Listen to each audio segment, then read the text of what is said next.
Hello guys, current affairs funda में आप सभी का स्वागत है। मैं हूं आपके साथ अभिषेक शर्मा और आज के इस वीडियो सेशन में हम दिसंबर फर्स्ट वीक के सभी इंपॉर्टेंट करंट अफेयर्स एक साथ कवर करने वाले हैं। तो हमेशा की तरह आप इस वीडियो को अंत तक जरूर देखिएगा, काफ़ी कुछ आपको जानने के लिए मिलेगा। साथ ही गाइस, इस सेशन को शुरू करने से पहले आप सभी को बताना चाहूँगा, यदि आप हमारे daily current affairs PDF, weekly PDF, monthly PDF और हर महीने के banking and economic awareness PDF चाहते हैं तो करंट अफेयर्स फंडा का 1 ईयर मेंबरशिप प्लान आप ज्वाइन कर सकते हैं, जिसका लिंक आपको वीडियो के डिस्क्रिप्शन में या फिर फर्स्ट कमेंट में मिल जाएगा। आपको बता दें, इस 1 ईयर मेंबरशिप प्लान के तहत जितना भी हमारा पीडीएफ कंटेंट है वो हम आपको 1 साल तक के लिए प्रोवाइड कराते हैं, जिससे आप डाउनलोड कर सकते हैं, प्रिंट आउट भी निकलवा सकते हैं। इसके लिए चाहे तो आप करंट अफेयर्स फंडा ऐप को यूज़ कर सकते हैं या फिर अपने लैपटॉप या सिस्टम की मदद से वेब लॉगिन भी कर सकते हैं। कोई भी आपका एग्जाम हो, बैंकिंग, एसएससी, रेलवे या फिर स्टेट पीसीएस, जहाँ पर भी जनरल अवेयरनेस या करंट अफेयर्स पूछे जाते हैं, सभी एग्जाम्स के लिए हमारा पीडीएफ कंटेंट काफ़ी यूजफुल है। तो कोई भी अगर आपका डाउट है हमारे इस पीडीएफ कोर्स से संबंधित तो आप कमेंट बॉक्स में अवश्य लिखिएगा। चलिए फिर करते हैं शुरुआत इस वीडियो सेशन की। What is the theme for 2023 World AIDS Day on 1st December? 1 दिसंबर 2023 को विश्व एड्स दिवस का विषय क्या है? ऑप्शंस आपके सामने हैं। सही आंसर ऑप्शन सी है, लेट कम्युनिटीज लीड। आपको जानना चाहिए, हर साल 1 दिसंबर को वर्ल्ड एड्स डे ऑब्जर्व किया जाता है। 2023 में वर्ल्ड एड्स डे का थीम है लेट कम्युनिटीज लीड। आपको जानना चाहिए, वर्ल्ड एड्स डे को ग्लोबली ऑर्गेनाइज करने की रिस्पॉन्सिबिलिटी रहती है Joint United Nations Programme on HIV and AIDS, यानी कि UN एड्स पर। आपको बता दें, इसका हेडक्वार्टर्स जेनेवा स्विट्जरलैंड में है और ये यूनाइटेड नेशंस डेवलपमेंट ग्रुप का एक मेंबर है। साथ ही इसने इस साल एक रिपोर्ट भी रिलीज की है जो कि सेम टाइटल पे है, जो कि थीम है let communities lead. Who won the 2023 Booker Prize for novel Prophet Song? उपन्यास प्रोफेट सॉन्ग के लिए 2023 बुकर पुरस्कार किसने जीता? ऑप्शंस आपके सामने। सही आंसर ऑप्शन ए है, पॉल लिंच। आपको जानना चाहिए, आयरलैंड के राइटर हैं पॉल लिंच। इन्होंने अपने नोवेल प्रोफेट सॉन्ग के लिए 2023 बुकर प्राइज जीता है। ये 5th आयरिश ऑथर बन गए हैं जिन्होंने ये 50,000 पाउंड का प्राइज जीता है। कैनेडियन नॉवलिस्ट एसी एडुक्यान, ये बुकर प्राइज 2023 का जो जज पैनल रहा है उसके अध्यक्ष रहे। अच्छा, ये जो नॉवल है प्रोफेट सॉन्ग, ये इनका पॉल लिंच का 5th नॉवल है और ये 5th ही आयरिश ऑथर हैं जिन्होंने अवार्ड जीता है। ठीक है, तो इनका ये 5th ऑथर है। इसको पब्लिश किया है वन वर्ल्ड के द्वारा और एक स्टैक फैमिली है उससे संबंधित है। उसमें एलिस स्टैक नाम का एक कैरेक्टर है जो कि मदर हैं 4 बच्चों की और अपनी फैमिली को बचाने की कोशिश करते हैं रिपब्लिक ऑफ आयरलैंड से, जो कि टोटलिटेरियनिज्म की तरफ बढ़ चुका है, यानी कि ऐसे देश की ओर बढ़ चुका है जहाँ पर केवल एक ही पार्टी की सत्ता हो, ठीक है, और उसी का राज चलता हो। अगर हम बात करें इस बुकर प्राइज की, इसकी स्थापना 1969 में की गई थी और ये बेस्ट इंग्लिश लैंग्वेज नोवेल को दिया जाता है जो उसी साल पब्लिश हुआ हो, या तो यूनाइटेड किंगडम में या फिर आयरलैंड में। Which monument has recently been recognized as the 8th wonder of the world? हाल ही में किस स्मारक को दुनिया के 8वें अजूबे के रूप में मान्यता दी गई है? ऑप्शंस आपके सामने हैं। सही आंसर ऑप्शन भी है, अंकोर वाट। देखिए, अंकोर वाट ये 8th wonder of the world बन गया है। आपको बता दें, जो ये 8th वंडर बना है एक अनऑफिशियल टाइटल है जो कि किसी बिल्डिंग को, प्रोजेक्ट को या फिर डिज़ाइन को दिया जाता है और इसने इटली के पोम्पी को इस पोजीशन से रिप्लेस किया है। 8th पोजीशन से रिप्लेस करके अब खुद आ गया है अंकोर वाट 8वें नंबर पर। आप सभी जानते हैं अंकोर वाट के बारे में। ये कंबोडिया का जो सियाम रीप प्रोविंस है वहाँ पर लोकेटेड है। वर्ल्ड का लार्जेस्ट रिलीजियस स्ट्रक्चर है, 400 स्क्वायर किलोमीटर में फैला हुआ और यूनेस्को वर्ल्ड हेरिटेज साइट है। 1992 में इसे ये दर्जा दिया गया था और 12th सेंचुरी में इसको बनाया गया था किंग सूर्यवर्मन II के द्वारा। ओरिजिनली ये विष्णु जी को डेडिकेटेड रहा, लेकिन अब इसको बुद्धिस्ट टेम्पल में धीरे धीरे ट्रांसफॉर्म कर दिया गया। यहाँ पर 8 आर्म्ड विष्णु जी का स्टैचू भी है। Which will be the first airline to start flights from Noida international airport? Noida अंतर्राष्ट्रीय हवाई अड्डे से उड़ानें शुरू करने वाली पहली एयरलाइन कौन सी होगी? सही आंसर ऑप्शन ए है, इंडिगो। आपको जानना चाहिए, Noida international airport and Indigo airlines ने एक मेमोरेंडम ऑफ अंडरस्टैंडिंग साइन किया है जिसके तहत Indigo airline Noida international airport से फ्लाइट्स स्टार्ट करेगी। नोएडा इंटरनेशनल एयरपोर्ट 2024 के अंत तक ऑपरेशनल हो जाएगा। ये ग्रीनफील्ड एयरपोर्ट है जो कि गौतम बुद्ध नगर डिस्ट्रिक्ट के जेवर एरिया में है, वेस्टर्न उत्तर प्रदेश में, दिल्ली से लगभग 75 किलोमीटर दूर। जैसे ही ये ऑपरेशनल होता है तो ये नेशनल कैपिटल रीजन यानी कि एनसीआर का second international and overall third commercial airport बन जाएगा। इंडिगो के सीईओ पीटर एल्बर्स हैं और नोएडा इंटरनेशनल एयरपोर्ट के चीफ एग्जीक्यूटिव ऑफिसर क्रिस्टोफ स्लेनमैन हैं। Whose tenure has been extended by the BCCI as the head coach of the Indian cricket team? भारतीय cricket team के मुख्य कोच के रूप में बीसीसीआई ने किसका कार्यकाल बढ़ा दिया है? ऑप्शंस आपके सामने हैं, सही आंसर ऑप्शन बी रहेगा, राहुल द्रविड़। आपको जानना चाहिए Indian men's cricket head coach Rahul Dravid, इनका जो एक्सटेंशन है वो बीसीसीआई द्वारा बढ़ा दिया गया है और जो T20 वर्ल्ड कप होगा कैरिबियन कंट्रीज और यूनाइटेड स्टेट्स में जून 2024 में, तब तक इनका कार्यकाल रहेगा। इन्हीं के साथ जो और मेंबर हैं कोचिंग स्टाफ के, जैसे बैटिंग कोच है विक्रम राठौर, बॉलिंग कोच है पारस मामरे और फील्डिंग कोच है टी दिलीप, इनका कार्यकाल भी एक्सटेंड कर दिया गया है। बाकी आपको जानना चाहिए कि जो ऑस्ट्रेलिया के साथ हाल ही में जो T20 सीरीज चल रही है उसमें भारतीय क्रिकेट टीम के कोच बनकर गए हैं VVS लक्ष्मण, मतलब यहीं पर भारत में ही हो रही है सीरीज। VVS लक्ष्मण है जो कि नेशनल क्रिकेट एकेडमी के डायरेक्टर भी हैं। Which policy has been amended by the government of India to promote trade between India and UAE? Bharat और संयुक्त अरब अमीरात के बीच व्यापार को बढ़ावा देने के लिए भारत सरकार द्वारा किस नीति में संशोधन किया गया है? ऑप्शंस आपके सामने है, सही आंसर ऑप्शन ए है, gold import policy.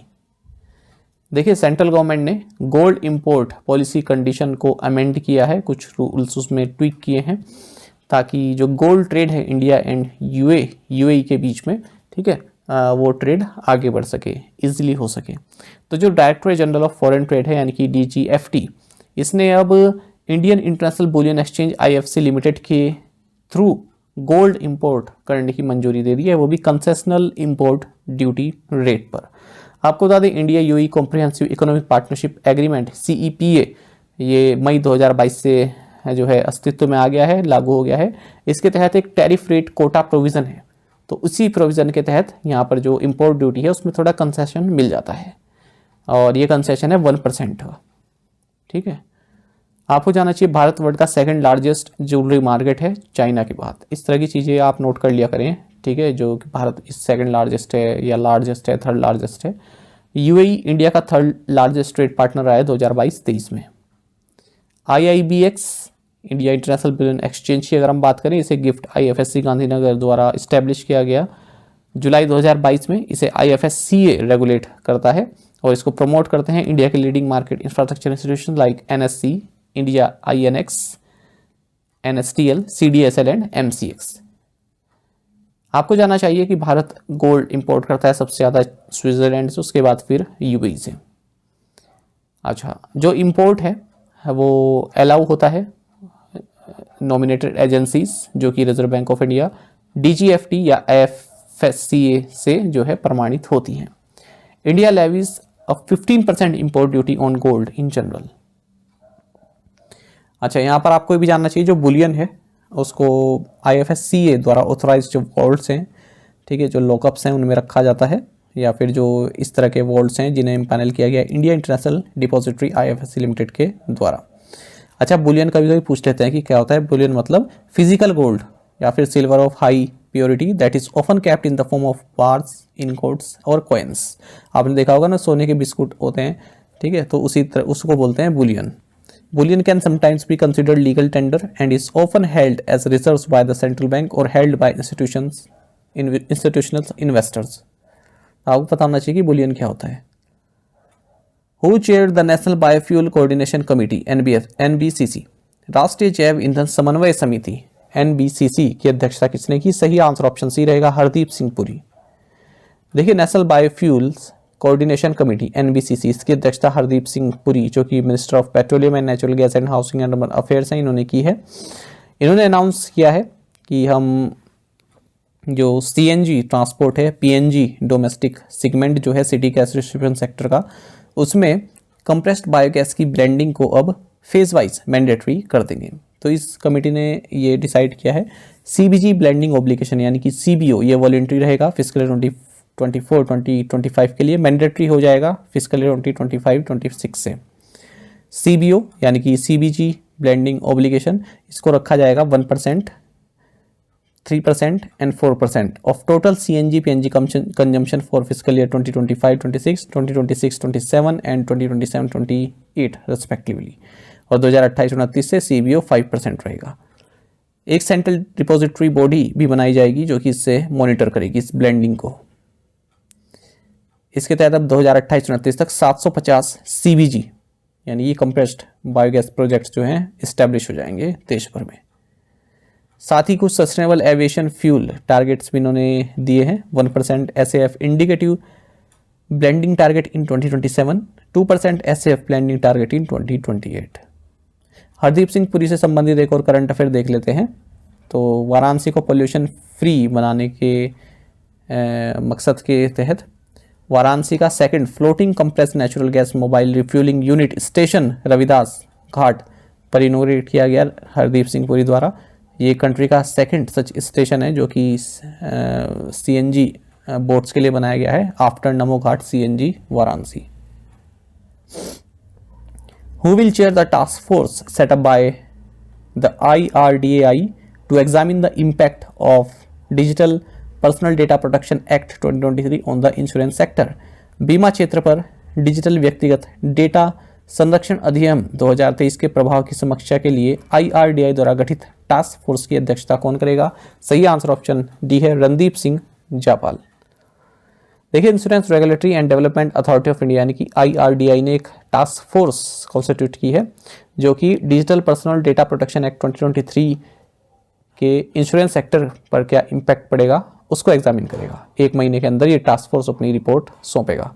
Ministry of law and justice legislative department ने digital personal data protection act 2023 को नोटिफाई किया है। The Act aims to provide for setting out a comprehensive framework for the processing of digital personal data in manner that recognizes both the right of individual to protect their personal data and the need to process such personal data for lawful purpose. In view of this, insurance regulator IRDAI ने एक task force गठित की है। इसकी अध्यक्षता रणदीप सिंह जापाल करेंगे जो कि एग्जीक्यूटिव डायरेक्टर नॉन लाइफ हैं IRDAI में। इनके अलावा 10 और मेंबर भी रहेंगे जिनमें LIC chairman, CEOs of HDFC life insurance, ICICI Lombard, Aditya Birla health insurance and CMDs of general insurance company, new India insurance company, ये सब भी शामिल रहेंगे। Which country has named the cyclone Michaung formed in the bay of Bengal? बंगाली खाड़ी में निर्मित चक्रवात का नाम माइचोंग किस देश ने रखा है? सही आंसर यहाँ ऑप्शन सी रहेगा, म्यांमार। देखिए, इंडियन मेट्रोलॉजिकल डिपार्टमेंट IMD ने वेदर फोरकास्ट इशू किया है और कहा है कि साइक्लोनिक स्टॉर्म मिचवांग ये south west Bay of Bengal में 1 दिसंबर को फॉर्म होएगा। आपको बता दें, Bay of Bengal cyclone activities के लिए जाना जाता है मानसून सीजन के बाद। अच्छा, जो ये नाम है माइचवांग, इसको सजेस्ट किया है म्यांमार ने। अगर ये साइक्लोन बनता है तो ये 6th साइक्लोन होगा इंडियन ओशन में और वहीं 4th होगा बे ऑफ बंगाल में इस साल। For how many more years has the fast track special court set up for cases related to sexual crimes been approved to continue? यौन अपराधों से संबंधित मामलों के लिए गठित फास्ट ट्रैक स्पेशल कोर्ट को और कितने वर्षों तक जारी रखने की मंजूरी दी गई है? ऑप्शंस आपके सामने है, सही आंसर ऑप्शन बी रहेगा, 3 years। देखिए, यूनियन कैबिनेट ने फास्ट ट्रैक कोर्ट्स जो कि सेक्सुअल ऑफेंसेस के फास्ट डिस्पोजल के लिए बनाई गई हैं उनको कंटिन्यू रखने को मंजूरी दे दी है अगले 3 साल तक। फास्ट ट्रैक स्पेशल कोर्ट्स एक सेंट्रली स्पॉन्सर्ड स्कीम है जो कि 2019 में लॉन्च की गई थी। अब इसे 31 मार्च 2026 तक बढ़ा दिया गया है। इस स्कीम को रन करने के लिए अब टोटल कॉस्ट जो रहेगी वो 1952 करोड़ रुपए रहेगी, जिसमें से 1207 करोड़ रुपए सेंट्रल गवर्नमेंट देगा, वहीं 744 करोड़ रुपए स्टेट देगा और स्टेट का जो शेयर है वो निर्भया फंड से आएगा। इस स्कीम को इम्प्लीमेंट किया जा रहा है department of justice, ministry of law and justice द्वारा, जो उसमें देश भर में फास्ट ट्रैक कोर्ट्स बनाई गई हैं ताकि जो सेक्सुअल ऑफेंसेस होते हैं बच्चों के साथ, ठीक है, तो उससे संबंधी या फिर एडल्ट्स के साथ रेप के केसेस होते हैं तो उनके जो है जल्दी निपटारा हो सके। Total 30 states and union territories ने इस स्कीम में पार्टिसिपेट किया हुआ है। Who was recently honored with the PRSI National Award for Outstanding Contribution to Healthcare Communication? हाल ही में स्वास्थ्य सेवा संचार में उत्कृष्ट योगदान के लिए PRSI राष्ट्रीय पुरस्कार से किसे सम्मानित किया गया? सही आंसर ऑप्शन डी है, सुगंधी सुंदरराज।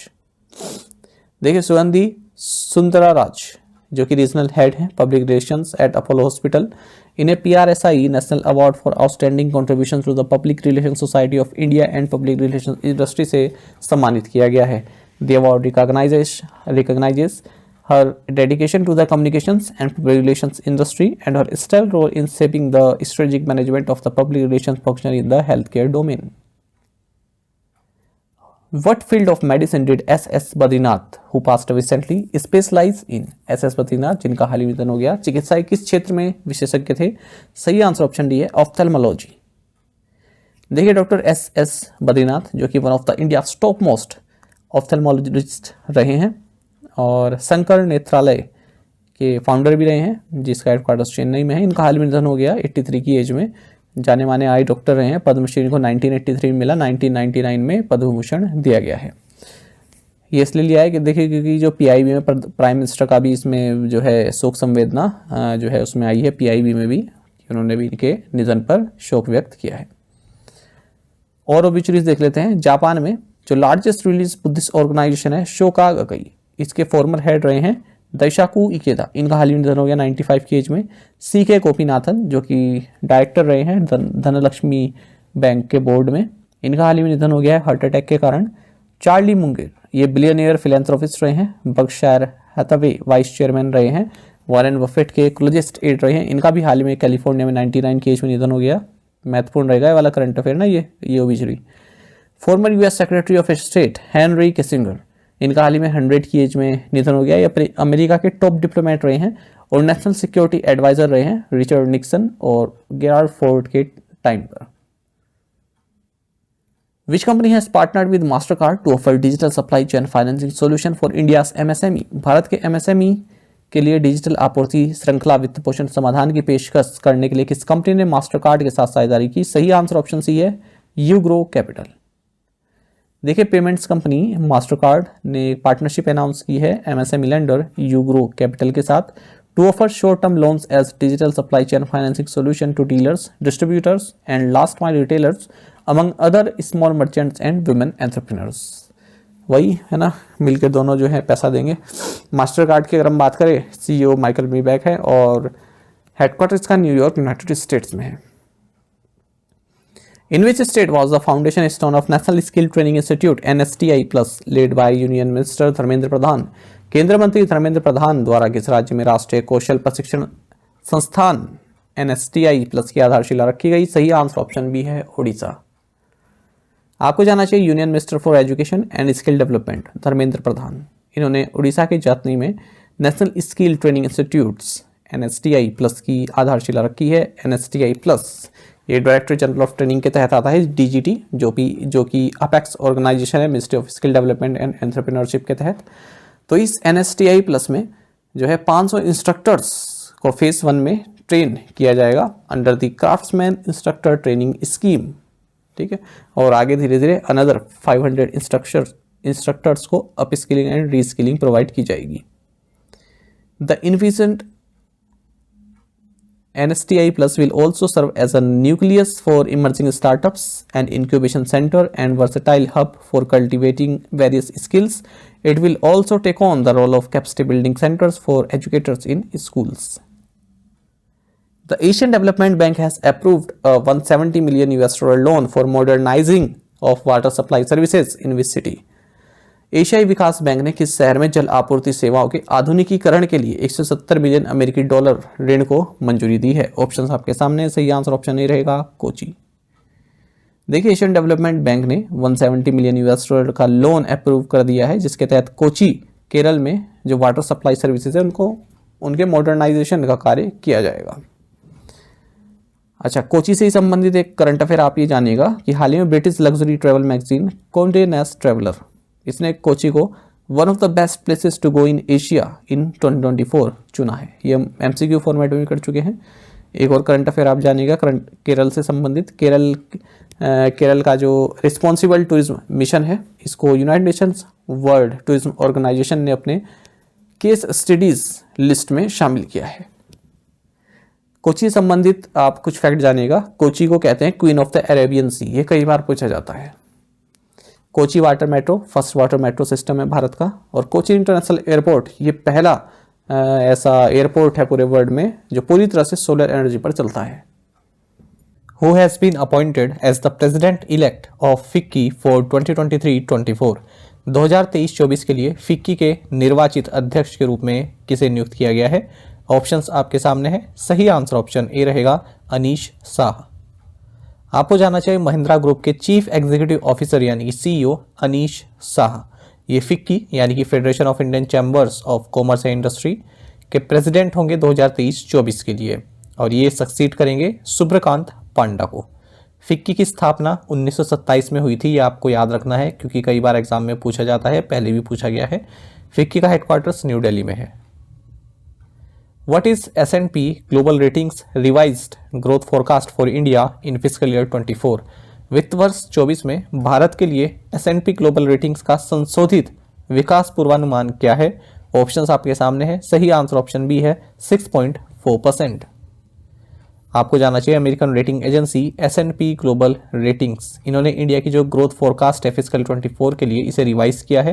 पहले 6% इन्होंने बताया था, लेकिन अब 6.4% इन्होंने एस्टिमेट किया है, और RBI का जो एस्टिमेट है 6.5% उसके बिल्कुल पास अब ले आए हैं अपने एस्टिमेट को। इन्होंने फिस्कल ईयर 25 के लिए जो ग्रोथ एस्टिमेट है उसको 0.5% से कम किया है, यानी कि 6.4% अब कर दिया है, और कहा है कि फिस्कल 26 और 27 में जो इकोनॉमी है ये बाउंस बैक करेगी 7% ग्रोथ के साथ। इन्होंने फिस्कल 24 में इन्फ्लेशन रेट 5.5% बताई है, और फिस्कल 25 में ये घटकर 4.5% हो जाएगी। वहीं फिस्कल 26-27 में 4.7% रहने की उम्मीद है। और एजेंसीज की अगर हम देखें, थोड़ा सा रिवाइज करें, तो IMF ने फिस्कल 24 के लिए 6.3% बताया हुआ है, और वर्ल्ड बैंक ने और एशियन डेवलपमेंट बैंक ने 6.3% बताया हुआ है। वहीं गोल्डमैन सैक्स ने भी 6.3% बताया हुआ है। इस चार्ट से भी आप देख सकते हैं, स्क्रीनशॉट ले लीजिएगा। टेलीग्राम पर भी शेयर किया है मैंने। अब एग्ज़ाम आ रहा है आपका, तो ये आपके लिए महत्वपूर्ण रहेगा। When is the International Day for the Abolition of Slavery observed? अंतर्राष्ट्रीय गुलामी उन्मूलन दिवस कब मनाया जाता है? ऑप्शंस आपके सामने है। सही आंसर ऑप्शन सी है December 2। देखिए, international day for the abolition of slavery ये 2 दिसंबर को हर साल मनाया जाता है। इस बार इसका थीम है fighting slavery's legacy of racism through transformative education. Modern slavery एक शब्द है, इसका क्या मतलब होता है? मॉडर्न स्लेवरी यानी कि इस तरह की प्रैक्टिसेस जो आज भी हम जो है प्रैक्टिस में लाते हैं, जैसे force labour, debt bondage, forced marriage, human trafficking, खास करके किसी व्यक्ति से ऐसा काम करवाना जिसे वो रिफ्यूज़ नहीं कर सकता क्योंकि उसे धमकी मिली हो या फिर कोई वायलेंस हो सकता हो, है ना, एब्यूज़ ऑफ पावर किसी ने किया हो, तो वो सभी मॉडर्न स्लेवरी के तहत आते हैं। Which country recently unveiled Fateh 2 hypersonic ballistic missile? हाल ही में किस देश ने फतेह 2 हाइपरसोनिक बैलिस्टिक मिसाइल का अनावरण किया? ऑप्शंस आपके सामने है। सही आंसर ऑप्शन ए रहेगा ईरान। आपको जानना चाहिए हाल ही में ईरान ने अपनी नई एंड इम्प्रूव्ड हाइपरसोनिक वेपन फतेह 2 को अनवेल किया है। इसका मतलब फारसी में होता है कनकरर, और ये एक हाइपरसोनिक बैलिस्टिक मिसाइल है।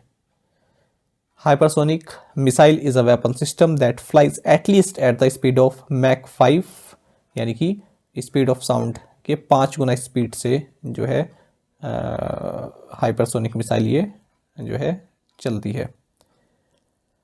In 2022, which 2 countries were the top beneficiaries of the European Union's Generalized System of Preferences Schemes? 2022 में कौन से 2 देश यूरोपीय संघ की सामान्यकृत वरीयता प्रणाली योजनाओं के शीर्ष लाभार्थी थे?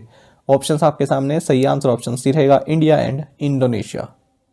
आपको जानना चाहिए इंडिया और इंडोनेशिया ये टॉप 2 बेनिफिशरीज रहे हैं यूरोपियन यूनियन की generalised system of preferences schemes के तहत, ठीक है, 2022 में। क्लोथिंग, मशीनरी, फुटवियर, इनमें इन्हें ज़्यादा से ज़्यादा जो है कस्टम ड्यूटी में छूट मिली है।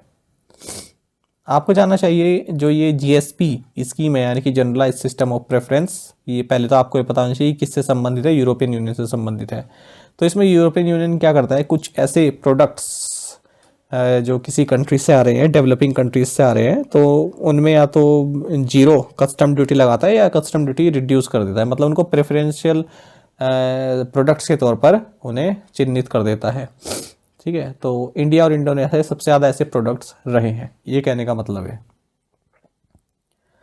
Cricketer Rashid Khan has been appointed as the brand ambassador for which sports gaming platform. Cricketer Rashid Khan को किस खेल गेमिंग प्लेटफॉर्म का ब्रांड एम्बेसडर नियुक्त किया गया है? सही आंसर ऑप्शन डी है, स्पोर्ट्स बाजी। देखिए, स्पोर्ट्स बाजी जो कि इंडिया का एक स्पोर्ट्स गेमिंग प्लेटफॉर्म है, इन्होंने अफगानिस्तान के प्लेयर राशिद खान को अपना ब्रांड एम्बेसडर बनाया है। और कुछ ब्रांड एम्बेसडर देख लेते हैं। एज इट इज़ न्यूट्रिशन जो कि एक fitness and sports nutrition company है, इन्होंने रविंद्र जडेजा जो कि भारतीय क्रिकेटर हैं, इन्हें अपना ब्रांड एम्बेसडर बनाया। पतंजलि फूड्स लिमिटेड ने former Indian cricket team captain MS Dhoni को अपना ब्रांड एम्बेसडर बनाया है महाकोश एंड सन रीच ब्रांड्स के लिए। नो रिपब्लिक जो कि एक इंडियन लाइफस्टाइल टेक्नोलॉजी ब्रांड है, इन्होंने फरहान अख्तर और शिबानी अख्तर को अपना ब्रांड एम्बेसडर बनाया है। ऑप्टिमम न्यूट्रिशन ने इंडिया के जेवलिन स्टार नीरज चोपड़ा को अपना ब्रांड एम्बेसडर नियुक्त किया है। In November envoys of how many countries presented credentials to the president of India. नवंबर में कितने देशों के राजदूतों ने भारत के राष्ट्रपति के समक्ष परिचय पत्र प्रस्तुत किए? ऑप्शंस आपके सामने हैं। सही आंसर ऑप्शन सी है 6। देखिए, President of India Droupadi Murmu, इनके समक्ष Ireland, Bosnia and Herzegovina, Armenia, Malaysia, Mali and Marshall Islands, इन 6 कंट्रीज के एम्बेसडर या हाई कमिश्नर्स ने द्रौपदी मुर्मू के सामने अपने क्रेडेंशियल्स पेश किए हैं। तो इनकी जब नियुक्ति होती है तो जो है राष्ट्रपति के सामने इनकी प्रस्तुति होती है। तो ये हैं 6 कंट्रीज़ के। ठीक है, इनके नाम आपके लिए महत्वपूर्ण नहीं है, बस आप याद रखिएगा कि कितने ने, क्योंकि ये बैंक में एक बार पूछा गया था क्वेश्चन, तो इसलिए मैंने सोचा कि इसको इंक्लूड कर लेते हैं। इसी तरह से पूछा गया था और कि कितने देशों के राजदूतों ने भारत के राष्ट्रपति के समक्ष परिचय पत्र प्रस्तुत किए। Which state government signed MOUs with CSIR and DRDO to promote research in medical sector? किस राज्य सरकार ने चिकित्सा क्षेत्र में अनुसंधान को बढ़ावा देने के लिए CSIR और DRDO के साथ समझौता ज्ञापन पर हस्ताक्षर किए हैं? ऑप्शंस आपके सामने। सही आंसर ऑप्शन सी रहेगा, उत्तर प्रदेश। आपको जाना चाहिए उत्तर प्रदेश गवर्नमेंट ने ललितपुर बल्क ड्रग्स पार्क में रिसर्च एंड इनोवेशन को बढ़ाने के लिए, टेक्नोलॉजी के साथ इसको इंटीग्रेट करने के लिए और high quality and affordable medical devices यहाँ पर उपलब्ध कराने के लिए CSIR यानी कि council of scientific and industrial research and DRDO यानी कि defence research and development organisation के साथ MOU साइन किए हैं और इनको अपना नॉलेज पार्टनर नियुक्त किया। From which helicopter was the naval anti ship missile short range NASMSR successfully tested. नौसेना anti ship missile short range का सफलतापूर्वक परीक्षण किस हेलीकॉप्टर से किया गया? सही आंसर ऑप्शन डी है, Sea King 42B maritime helicopter. देखिए, defence research and development organisation DRDO ने इंडियन नेवी के साथ मिलकर successfully naval antiship missile short range NASMSR का परीक्षण किया है Sea King 42B maritime helicopter से। ये दूसरा टेस्ट है इस मिसाइल का और इससे पहले 18 मई 2022 में उड़ीसा के बालासोर से टेस्ट किया गया था। It is a helicopter fired missile capable of destroying small boats or offshore patrol vessels at a maximum range of 55 kilometers while traveling at 0.8 Mach. Lakshmi Ramakrishna Srinivas has been appointed as additional director of which bank? Lakshmi Ramakrishna Srinivas को किस bank का अतिरिक्त निदेशक नियुक्त किया है? सही answer option D है, साउथ इंडियन बैंक। देखिए, लक्ष्मी रामकृष्ण श्रीनिवास, इनको साउथ इंडियन बैंक का एडिशनल डायरेक्टर अपॉइंट किया गया है, वो भी 3 साल के पीरियड के लिए। साउथ इंडियन बैंक की बात करते हैं, CEO मुरली रामकृष्णन है, हेडक्वार्टर थ्रिसूर केरल में है, टैगलाइन है experience next generation banking. Under which initiative an MOU was signed between the department of social justice and Empowerment and ISKCON? किस पहल के तहत सामाजिक न्याय और अधिकारिता विभाग और इस्कॉन के बीच एक समझौता ज्ञापन पर हस्ताक्षर किए गए? ऑप्शंस आपके सामने हैं। सही आंसर ऑप्शन डी रहेगा, नशा मुक्त भारत अभियान। आपको जानना चाहिए भारत में जो ड्रग एब्यूज की समस्या है, ठीक है, तो उसके निदान के लिए एक मेमोरेंडम ऑफ अंडरस्टैंडिंग साइन किया गया है department of social justice and empowerment government of India and ISKCON international society for Krishna consciousness के बीच में। और किसके तहत? नशा मुक्त भारत अभियान के तहत। The initiative aims to synergise efforts in curbing drug uses specially among the youth. Nasha Mukt Bharat अभियान आपको जाना चाहिए 15 अगस्त 2020 को लॉन्च किया गया था ministry of social justice and empowerment के द्वारा। फिलहाल ये 372 आइडेंटिफाइड मोस्ट वल्नरेबल डिस्ट्रिक्ट्स में चालू है। Survey of India and which company tied up for a 3-dimensional digit twin mapping programme in India. हाल ही में स्वास्थ्य सेवा संचार में उत्कृष्ट योगदान के लिए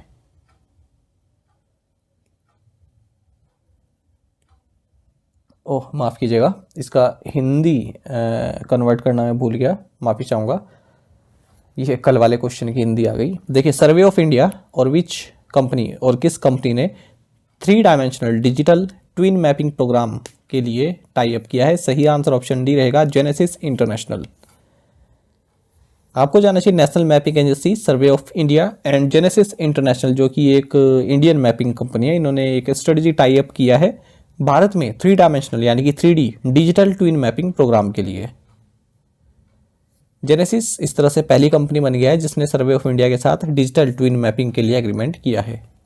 यहाँ आपको जानना चाहिए सर्वे ऑफ इंडिया के बारे में, इसका हेडक्वार्टर्स देहरादून उत्तराखंड में है। इसकी स्थापना 1767 में हुई थी और हाल ही की नियुक्ति है, इनके नए सर्वेयर जनरल बने हैं Hitesh Kumar S Makwana.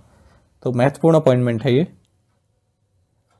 A new species of music frog Nidirana noadihing was discovered in which state. Music मेंढक की एक नई प्रजाति निधिराना नोधिंग की किस राज्य में खोजी गई? सही आंसर ऑप्शन डी है, अरुणाचल प्रदेश। देखिए, साइंटिस्ट ने म्यूजिक फ्रॉग की नई स्पीसीज अरुणाचल प्रदेश में खोजी है। इसका नाम है निधिराना नोधिंग। तो इसके जो दोनों मेल एंड फीमेल दोनों ही वोकल हैं। New species was named after the Noadihing river. इस रिवर के नाम पर इस म्यूजिक फ्रॉग का नाम रखा गया है। The Asian Development Bank ADB has approved $500 million loan to improve medical infrastructure in which state. एशियाई विकास बैंक ने किस राज्य में चिकित्सा बुनियादी ढांचे में सुधार के लिए $500 मिलियन अमेरिकी डॉलर के ऋण को मंजूरी दी है? सही आंसर ऑप्शन सी है, महाराष्ट्र। देखिए, एशियन डेवलपमेंट बैंक ने $500 मिलियन का लोन अप्रूव किया है महाराष्ट्र राज्य में, जो tertiary health care and medical education है उसकी क्वालिटी इनहेंस करने के लिए। और साथ ही आपको जाना चाहिए L&T फाइनेंस जो कि एक नॉन बैंकिंग फाइनेंशियल कंपनी है, इसने भी एक फाइनेंसिंग एग्रीमेंट साइन किया है एशियन डेवलपमेंट बैंक के साथ $125 मिलियन का to support financing in rural and peri urban areas in India, particularly for women borrowers. Indraprasth Gas Limited and which bank announced partnership to facilitate the use of digital rupee at IGL stations in the Delhi NCR region? Indraprasth Gas Limited IGL और किस bank ने Delhi NCR क्षेत्र में IGL स्टेशनों पर digital रुपए के उपयोग की सुविधा के लिए साझेदारी की घोषणा की? सही आंसर ऑप्शन डी है, इंडसइंड बैंक। देखिए, Indraprastha gas limited and IndusInd bank इन्होंने पार्टनरशिप की है ताकि जो Indraprastha gas limited IGL station है दिल्ली NCR रीजन में, यहाँ पर डिजिटल रुपी का यूज हो सके। The initiative is part of the central bank digital currency programme. Central bank digital currency programme को RBI द्वारा 2022 में लॉन्च किया गया था।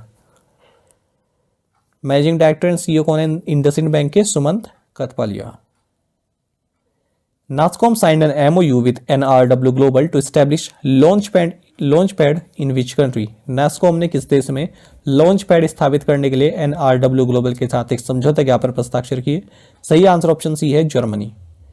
देखिए, National Association of Software and Service Companies यानी कि NASSCOM इन्होंने एक मेमोरेंडम ऑफ अंडरस्टैंडिंग साइन किया NRW ग्लोबल बिजनेस के साथ to promote innovation, investment and technological exchange between North Rhine Westphalia in Germany and India. The MOU will lead to the establishment of first NASSCOM launchpad in Germany following its success in the UK. तो UK में भी पहले Germany ने अपना एक launchpad मतलब establish किया हुआ है, अब दूसरा launchpad होगा जर्मनी में, मतलब एक तरह का सेंटर NASSCOM का। NASSCOM की बात करें, राजेश नाम्बियार इसके चेयरमैन है, हाल ही में नियुक्ति हुई है इनकी। देवजनी घोष प्रेसिडेंट है, हेडक्वार्टर से नोएडा उत्तर प्रदेश एंड न्यू दिल्ली में। Central Depository Services Limited (CDSL) has recently become the first Indian depository to hold how many active dematerialization (demat) accounts? Central depository services limited कितने सक्रिय डीमैटेरियलाइजेशन यानी कि डीमैट खाते पंजीकृत करने वाली पहली भारतीय डिपॉजिटरी बन गई? सही आंसर ऑप्शन सी है 10 करोड़। देखिए central depository services limited CDSL इसने अनाउंस किया है कि हमारे यहाँ जो number of active demat accounts हमारे प्लेटफॉर्म पर ये 10 करोड़ का जो आंकड़ा है उसको पार कर चुका है। CDSL आपको जानना चाहिए लार्जेस्ट डिपॉजिटरी है हमारे देश में, ठीक है, in terms of active demat accounts and it allows investors to deposit securities by opening an account in electronic form. अच्छा, national securities depository limited NSDL और ये CDSL, ये दो हमारे देश में जो हैं डिपॉजिटरीज हैं जो भारत में ऑपरेट कर रही हैं और दोनों ही मुंबई बेस्ड हैं। लेकिन जो ये CDSL है ये इकलौती लिस्टेड डिपॉजिटरी है इंडिया में। लिस्टेड मतलब जो स्टॉक एक्सचेंज में लिस्टेड है। फिलहाल जो टॉप स्टेक होल्डर्स हैं CDSL में ये BSE लिमिटेड है, स्टैंडर्ड चार्टर्ड बैंक है, PPFAS म्यूचुअल फंड है, HDFC बैंक है एंड LIC है। Neha Vohra is the MD and CEO of CDSL। तो ये जो तीसरा पैराग्राफ है ना ये काफ़ी महत्वपूर्ण है, याद रखिएगा ये data. When is the international day of banks celebrated? अंतर्राष्ट्रीय बैंक दिवस कब मनाया जाता है? ऑप्शंस आपके सामने हैं और सही आंसर ऑप्शन डी है दिसंबर 4।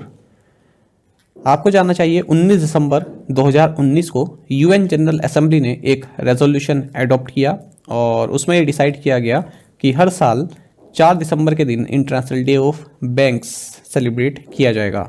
सो इस तरह यूनाइटेड नेशंस ने पहला इंटरनेशनल डे ऑफ बैंक्स 4 दिसंबर साल 2020 में सेलिब्रेट किया। अगर हम भारत में देखें बैंक्स की स्थिति तो भारत में 12 पब्लिक सेक्टर बैंक्स हैं, 6 पेमेंट बैंक्स हैं, 12 स्मॉल फाइनेंस बैंक हैं और 21 प्राइवेट सेक्टर बैंक्स हैं, 43 रीजनल रूरल बैंक्स हैं और 44 फॉरेन बैंक्स हैं जो भारत में ऑपरेट कर रहे हैं। Which country won 2023 Davis cup title? 2023 Davis cup खिताब किस देश ने जीता है? ऑप्शंस आपके सामने हैं। सही आंसर ऑप्शन ए है इटली। आपको जानना चाहिए इटली ने ऑस्ट्रेलिया को हराकर 47 साल बाद डेविस कप टाइटल जीता है। सबसे पहली बार इन्होंने डेविस कप टाइटल 1976 में जीता था। आपको जानना चाहिए जो 2023 का डेविस कप रहा ये इसका 111वां एडिशन रहा है। Davis Cup men's tennis tournament होता है, मतलब जो देश हैं उनकी टीम इनमें रिप्रेजेंट करती है और टेनिस का ये गेम होता है, ये आपको पता होना चाहिए डेविस कप मेंस के लिए। Who will be the first women officer of the Indian Navy to command Indian naval warship? भारतीय नौसेना युद्धपोत की कमान संभालने वाली भारतीय नौसेना की पहली महिला अधिकारी कौन होंगी? ऑप्शंस आपके सामने है। सही आंसर ऑप्शन बी है प्रेरणा देओस्थली।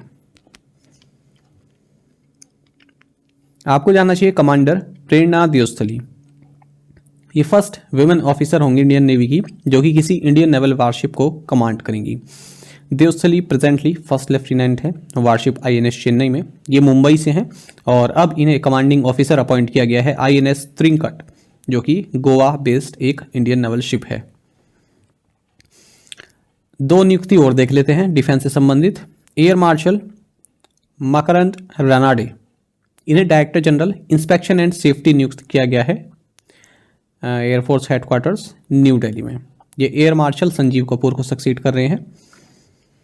एयर मार्शल प्रवीण केशव वोहरा ये senior air staff officer of western air command नियुक्त किए गए हैं इंडियन एयरफोर्स में।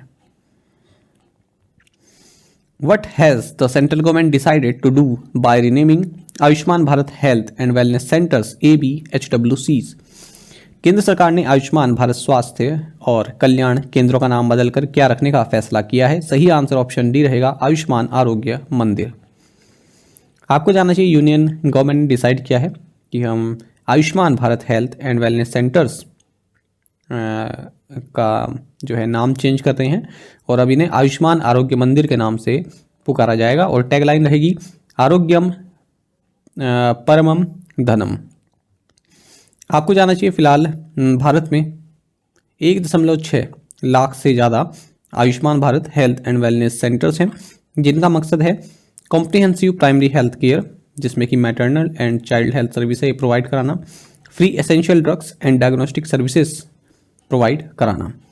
यहाँ पर central government hypertension, diabetes, oral, breast और सर्विकल कैंसर के लिए स्क्रीनिंग्स की सुविधा भी प्रोवाइड कराती है। साथ ही आपको जानना चाहिए, हाल ही में प्राइम मिनिस्टर नरेंद्र मोदी ने 10,000वां जन औषधि केंद्र ये एम्स देवगढ़ झारखंड में इनोग्रेट किया है। साथ ही इन्होंने एक ये प्रोग्राम भी लॉन्च किया है कि जिसके तहत जो ये जन औषधि केंद्र हैं इनकी संख्या 10,000 से बढ़ाकर 25,000 की जाएगी। Which state government has declared November 25th as No Non-Veg Day? किस राज्य सरकार ने 25 नवंबर को नो नॉन वेज डे घोषित किया है? ऑप्शंस आपके सामने है। सही आंसर ऑप्शन सी रहेगा, उत्तर प्रदेश।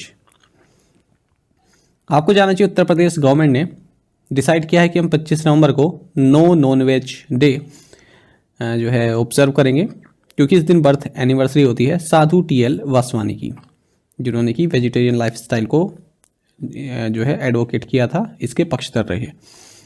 साधु थनवरदास लीलाराम वासवानी ये एक एजुकेशनिस्ट रहे, जिन्होंने मीरा मूवमेंट शुरू किया था। ये हैदराबाद सिंधी फैमिली में इनका जन्म हुआ था और एजुकेशन एंड विमेन लिबरेशन से संबंधित इन्होंने काफ़ी कार्य किए। इससे पहले हमने देखा कि यूपी गवर्नमेंट ने जो हलाल सर्टिफाइड फूड प्रोडक्ट्स हैं राज्य में, उनके production, storage, distribution and sale को बैन कर दिया है। Which Formula 1 racer won Abu Dhabi Grand Prix 2023? किस फॉर्मूला 1 रेसर ने आबू धाबी GP 2023 जीता है? सही आंसर ऑप्शन डी रहेगा, मैक्स वर्स्टैपन। आपको जानना चाहिए कि मैक्स वर्स्टैपन ने इस सीजन का एंड किया है आबू धाबी GP जीतकर। इस तरह से इस सीजन में उन्होंने 19 विक्ट्री हासिल की है। ओवरऑल इनकी 54th ये विक्ट्री रही है आबू धाबी GP की, और इस तरह से ये ओवरऑल लिस्ट जो है उस पर 30 नंबर पर आ गए हैं अगर हम विक्ट्री की बात करें। अब इनके पास 54 कैरियर विन है, और ये माइकल शुमाकर जिनकी 91 है और लुइस हैमिल्टन जिनकी 103 है, केवल इनसे पीछे हैं।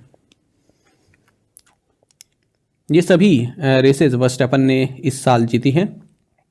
आप इन्हें देख सकते हैं, Las Vegas, Brazilian, Mexican, United states, Qatar, Japanese, Italian, Dutch, Belgian, Hungarian, British, Austrian, Canadian, Spanish, Monaco, Miami, Australian and Bahrain. Who topped Hurun's list of 200 self-made entrepreneurs of millennia? सहस्त्राब्दी के 200 स्वनिर्मित उद्यमियों की हुरुन सूची में कौन शीर्ष पर है? सही आंसर ऑप्शन डी रहेगा, राधा किशन दमानी। आपको जानना चाहिए, राधा किशन दमानी जो कि डी-मार्ट के फाउंडर हैं, ये top 200 self made entrepreneurs of the millennia 2023 list में टॉप पर रहे हैं। मार्केट कैपिटलाइजेशन रहा 2.38 लाख करोड़ रुपीज़। इनके बाद दूसरे नंबर पर हैं बिन्नी बंसल और सचिन बंसल, जो कि फ्लिपकार्ट के फाउंडर्स रहे हैं। इनकी इक्विटी वैल्यू रही है 1.19 लाख करोड़ रुपीज़ की। तो ये लिस्ट जारी की गई है IDFC first private Hurun India द्वारा। जोमेटो के दीपेंद्र गोयल ये तीसरे नंबर पर रहे, 4th पोजीशन पर स्विगी के श्रीहर्ष मजेठी और नंदन रेड्डी रहे। वहीं ड्रीम 11 के भावित शेठ और हर्ष जैन जो है 5th पोजीशन पर रहे हैं, माफ़ कीजिएगा 4th पोजीशन पर ही रहे हैं। इंडियन फिनटेक कंपनी क्रेट्स के फाउंडर कुणाल शाह और जीरोदा के नितिन निखिल कामत ये भी टॉप 10 सेल्फ मेड एंटरप्रेन्योर्स में शामिल रहे। फाल्गुनी नायर नायका की फाउंडर ये टॉप वुमेन एंटरप्रेन्योर रही हैं इस लिस्ट में। और यंगेस्ट वुमेन अगर हम इस लिस्ट में देखें तो ये है गजल आला मामार्थ की, सौम्या सिंह राठौर विंजो की, दोनों की एज 35 ईयर है। अच्छा, इस लिस्ट में जो एंटरप्रेन्योर्स हैं ये 23 इंडियन सिटीज़ से शामिल रहे। सबसे ज़्यादा बेंगलुरु से, ठीक है, 129, उसके बाद मुंबई से 78, फिर गुरुग्राम एंड न्यू दिल्ली से 49।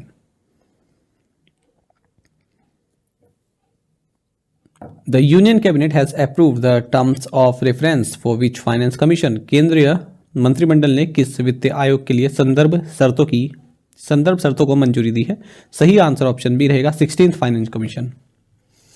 देखिए यूनियन कैबिनेट ने 16th फाइनेंस कमीशन के लिए जो संदर्भ शर्तें हैं, जो टर्म्स ऑफ रेफरेंस है, उसको अप्रूव कर दिया है।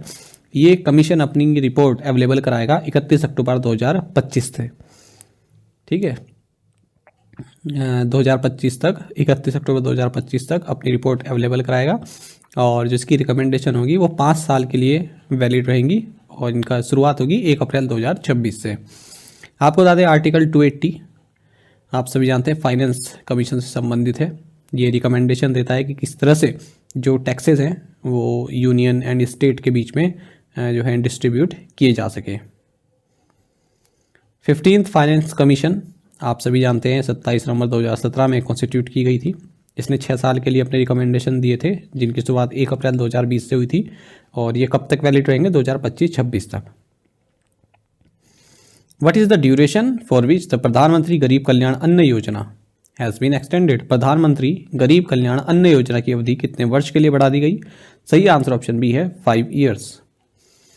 देखिए यूनियन कैबिनेट डिसाइड किया है कि जो सेंट्रल गवर्नमेंट है ये फ्री फूड ग्रेन्स यानी कि rice, wheat and course grains या मिलेट्स लगभग 81.35 करोड़ बेनिफिशरीज को अंडर प्रधानमंत्री गरीब कल्याण अन्न योजना ये और 5 साल तक के लिए प्रोवाइड कराएगा। 1 जनवरी 2024 से इसकी शुरुआत होगी। ये स्कीम जो है नेशनल फूड सिक्योरिटी एक्ट का एक पार्ट है। आपको जानना चाहिए जो ये स्कीम है प्रधानमंत्री गरीब कल्याण अन्न योजना, इसमें जो है 81.35 करोड़ पर्सन्स जो है बेनिफिशरीज हैं और टोटल कॉस्ट रहेगी सेंट्रल गवर्नमेंट द्वारा इसमें 11.80 लाख करोड़ रुपीज़ की अगले 5 साल तक के लिए। इस स्कीम की शुरुआत गवर्नमेंट ऑफ इंडिया ने मार्च 26, 2020 में की थी जब कोविड-19 पेंडेमिक चल रहा था और इसको ऑपरेट करता है department of food and public distribution जो कि ministry of consumer affairs, food and public distribution के तहत आता है। लेकिन इस स्कीम की नोडल मिनिस्ट्री ऑफ फाइनेंस है, ये आप याद रखिएगा, महत्वपूर्ण पॉइंट है। अच्छा, एक एक्स्ट्रा फैक्ट आपको जानना चाहिए, जो NFSA यानी कि नेशनल फूड सिक्योरिटी एक्ट, इसके तहत ईच बेनिफिशरी उसको 5 kg ऑफ राइस और व्हीट और बोथ पर मंथ मिलता है। वहीं जो अंत्योदय अन्न योजना है इसके तहत जो बेनिफिशरी हैं यानी कि जो पोरेस्ट ऑफ पोर हैं उनको 35 kg of grains per month दिया जाता है। How many women self help groups will receive drones under a new central sector scheme with N outlay of rupees 1261 crore? 1261 crore रुपए के परिव्यय के साथ एक नई केंद्रीय क्षेत्र योजना के तहत कितने महिला स्वयं सहायता समूहों को ड्रोन प्राप्त होंगे? सही आंसर ऑप्शन सी है 15,000। देखिए union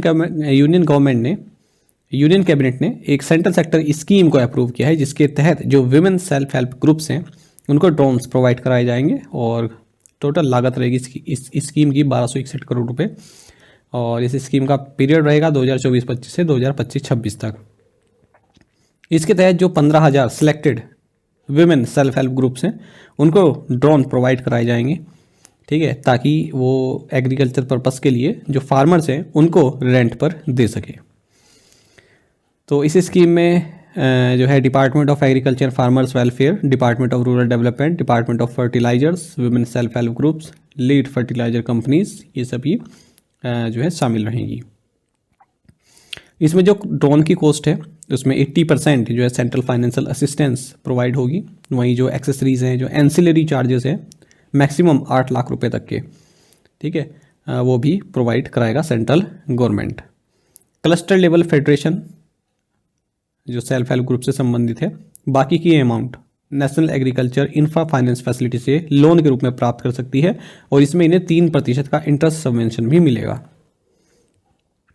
What are the names of the first 3 ships of the anti-submarine warfare shallow water craft project being built by Cochin Shipyard Limited? Cochin shipyard limited द्वारा बनाए जा रहे anti submarine warfare shallow water craft परियोजना के पहले 3 जहाज़ों के नाम क्या है? सही आंसर ऑप्शन ए है माहे, मालवन एंड मैंग्रोल। देखिए माहे, मालवन और मैंग्रोल। पहले आप ये जानिए कि 8 anti submarine warfare shallow water craft ये बनाए जा रहे हैं कोचिन शिपयार्ड लिमिटेड के द्वारा इंडियन नेवी के लिए। अब इनमें से जो 3 हैं माहे, मालवन और मैंग्रोल, इनको हाल ही में लॉन्च किया गया कोचिन शिपयार्ड लिमिटेड कोची में। आपको बता दें इनकी क्लास क्या है, माही क्लास है ये। कभी कभी क्लास ही पूछ लेते हैं किस क्लास के हैं, तो माही क्लास के ही हैं ये और इनको पोर्ट्स के नाम पर इनका नाम रखा गया है माहे, ठीक है, पुडुचेरी, मालवन महाराष्ट्र और मैंगरोल गुजरात। तो ये पोर्ट है, ठीक है, अलग अलग राज्यों में, कोस्टल इंडिया में। और अगर हम इन शिप की बात करें 78 मीटर लॉन्ग है, डिस्प्लेसमेंट इनका 900 टन्स का है, मैक्सिमम स्पीड 25 नॉट्स की है। अच्छा, इनके लिए जो ये कॉन्ट्रैक्ट साइन हुआ था इन 8 शिप का, ये ministry of defence and Cochin shipyard limited के बीच में 30 अप्रैल 2019 को साइन हुआ था। एक और करंट अफेयर आपको इसी तरह का जानना चाहिए कि third ammunition cum torpedo cum missile barge LCM-17 ये हाल ही में इंडियन नेवी को डिलीवर किया गया है। आपको बता दें इस तरह के 11 ammunition cum torpedo cum missile barge बनाए जा रहे हैं Suryadipta projects private limited Thane के द्वारा। Which edition of the coast guard commanders conference was inaugurated by रक्षा मंत्री राजनाथ सिंह। तटरक्षक कमांडरों के सम्मेलन के किस संस्करण का उद्घाटन रक्षा मंत्री राजनाथ सिंह ने किया है? सही आंसर ऑप्शन सी है 40th। देखिए, रक्षा मंत्री राजनाथ सिंह ने हाल ही में नई दिल्ली में 40th coast guard commanders conference को इनोग्रेट किया है। आपको बता दें इंडियन कोस्ट गार्ड की स्थापना 1978 में कोस्ट गार्ड एक्ट 1978 के तहत हुई थी। ये एक इंडिपेंडेंट आर्म फोर्स है, 4th लार्जेस्ट कोस्ट गार्ड है ये पूरे वर्ल्ड में। और राकेश पाल डायरेक्टर जनरल है इंडियन कोस्ट गार्ड के। How many Indian ocean region littorals participated in the high level virtual interaction Mahasagar hosted by Indian navy. भारतीय नौसेना द्वारा आयोजित उच्च स्तरीय वर्चुअल इंटरेक्शन महासागर में हिंद महासागर क्षेत्र के कितने देशों की नौसेना समुद्री एजेंसियों के प्रमुखों ने भाग लिया? सही आंसर ऑप्शन सी है 10।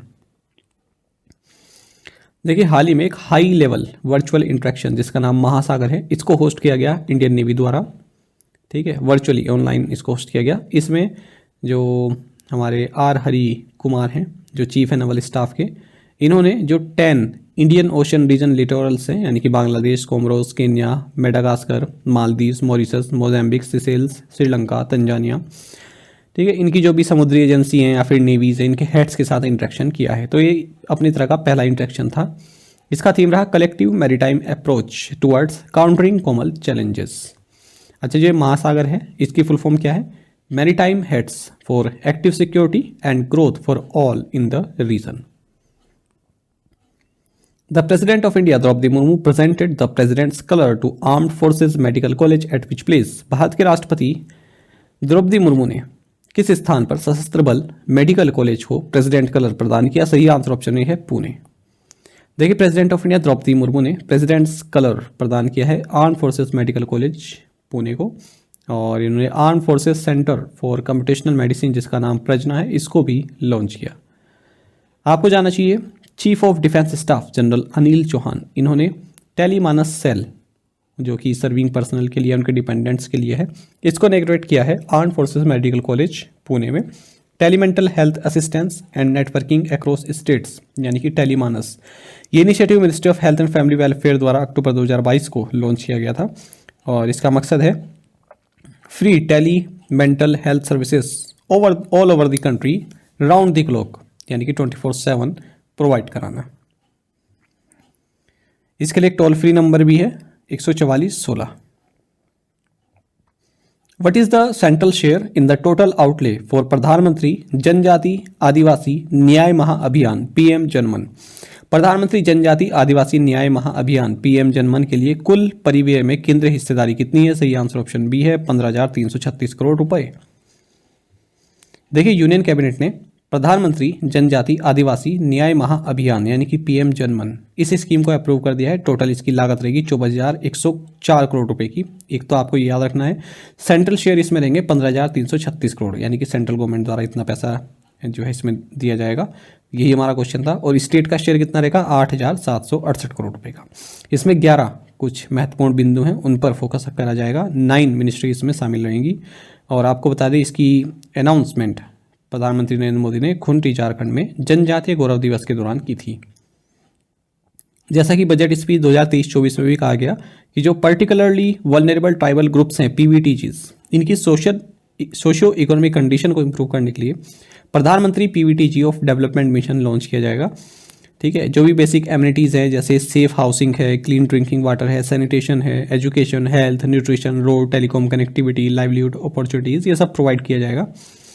और 15,000 करोड़ रुपए भी अवेलेबल कराए जाएंगे अगले 3 साल के लिए इस मिशन को जो है इम्प्लीमेंट करने के लिए under the development action plan for scheduled tribes DAPST। Bharat में जो एसटी पॉपुलेशन है वो 10.545 करोड़ है अगर हम 2011 सेंसस के हिसाब से देखें, जिसमें से 75 communities across 18 states and union territory of Andaman and Nicobar island, ये पर्टिकुलरली वर्नेबल ट्राइबल ग्रुप्स हैं। कई बार ये क्वेश्चन बन जाता है, ठीक है, याद रखिएगा कि भारत में कितनी PVTG हैं, यानी कि पर्टिकुलरली वर्नेबल ट्राइबल ग्रुप्स हैं। आंसर होगा 75। अच्छा, ये स्कीम लॉन्च की गई थी खुंती झारखंड से। एक और आप जान लीजिएगा इसी तरह का, देखिए जो सेंट्रल गवर्नमेंट की स्कीम्स हैं उनका जो बेनिफिट है वो लोगों तक पहुंचाने के लिए प्राइम मिनिस्टर नरेंद्र मोदी ने खुंती झारखंड से ही विकसित भारत संकल्प यात्रा को लॉन्च किया था 15 नवंबर को। विकसित भारत कैंपेन जो है one of the largest outreach initiative है, लोगों तक सेंट्रल गवर्नमेंट की जो स्कीम्स हैं उनकी जानकारी प्रोवाइड कराना। इसमें 2.55 लाख ग्राम पंचायत्स, ठीक है, और 3600 अर्बन लोकल बॉडीज़ को कवर किया जाएगा 25 जनवरी 2024 तक। तो ये याद रखिएगा, इसके आजकल काफ़ी चर्चा है, तो हो सकता है एग्जाम में आगे पूछा जाए विकसित भारत संकल्प यात्रा के बारे में। The 24th edition of the famous Hornbill Festival began in which state? Hornbill उत्सव का 24वां संस्करण किस राज्य में शुरू हुआ? ऑप्शंस आपके सामने हैं। सही आंसर ऑप्शन सी रहेगा, नागालैंड। आपको जानना चाहिए हॉर्नबिल फेस्टिवल का 24th एडिशन हाल ही में नागालैंड के किसामा हेरिटेज विलेज में शुरू हो गया है। हॉर्नबिल फेस्टिवल हर साल 1 से 10 सितंबर के बीच सेलिब्रेट किया जाता है और इसको फेस्टिवल ऑफ फेस्टिवल्स कहते हैं, क्योंकि नागालैंड के जितने भी एथनिक ग्रुप्स हैं उन सबको रिप्रेजेंट करता है ये फेस्टिवल। पहली बार दिसंबर 2000 में ये फेस्टिवल आयोजित किया गया था। आपको जानना चाहिए जो 17 नागा ट्राइब्स हैं उनकी यूनिटी का सिंबल है हॉर्नबिल फेस्टिवल। नागालैंड के बारे में अगर हम बेसिक जानकारी लें तो नागालैंड को falcon capital of the world बोलते हैं, यह लैंड ऑफ फेस्टिवल्स भी इसको बोला जाता है। कैपिटल कोहिमा है, चीफ मिनिस्टर नेपियो रियो हैं, गवर्नर ला गणेशन है और नागालैंड का जो एम्बलम है उसमें मिथुन बाइसन आपको देखने के लिए मिलता है। ये फैक्ट इसलिए मैंने डाला है कि कई बार एग्जाम में ये पूछा जा चुका है, 1-2 एग्जाम में तो पूछा जा चुका है ये मिथुन बाइसन किस राज्य के एम्बलम में है। Who recently became the 3rd female grand master from India? हाल ही में भारत की तीसरी महिला ग्रैंड मास्टर कौन बनी है? ऑप्शंस आपके सामने है। सही आंसर ऑप्शन डी रहेगा, वैशाली रमेश बाबू।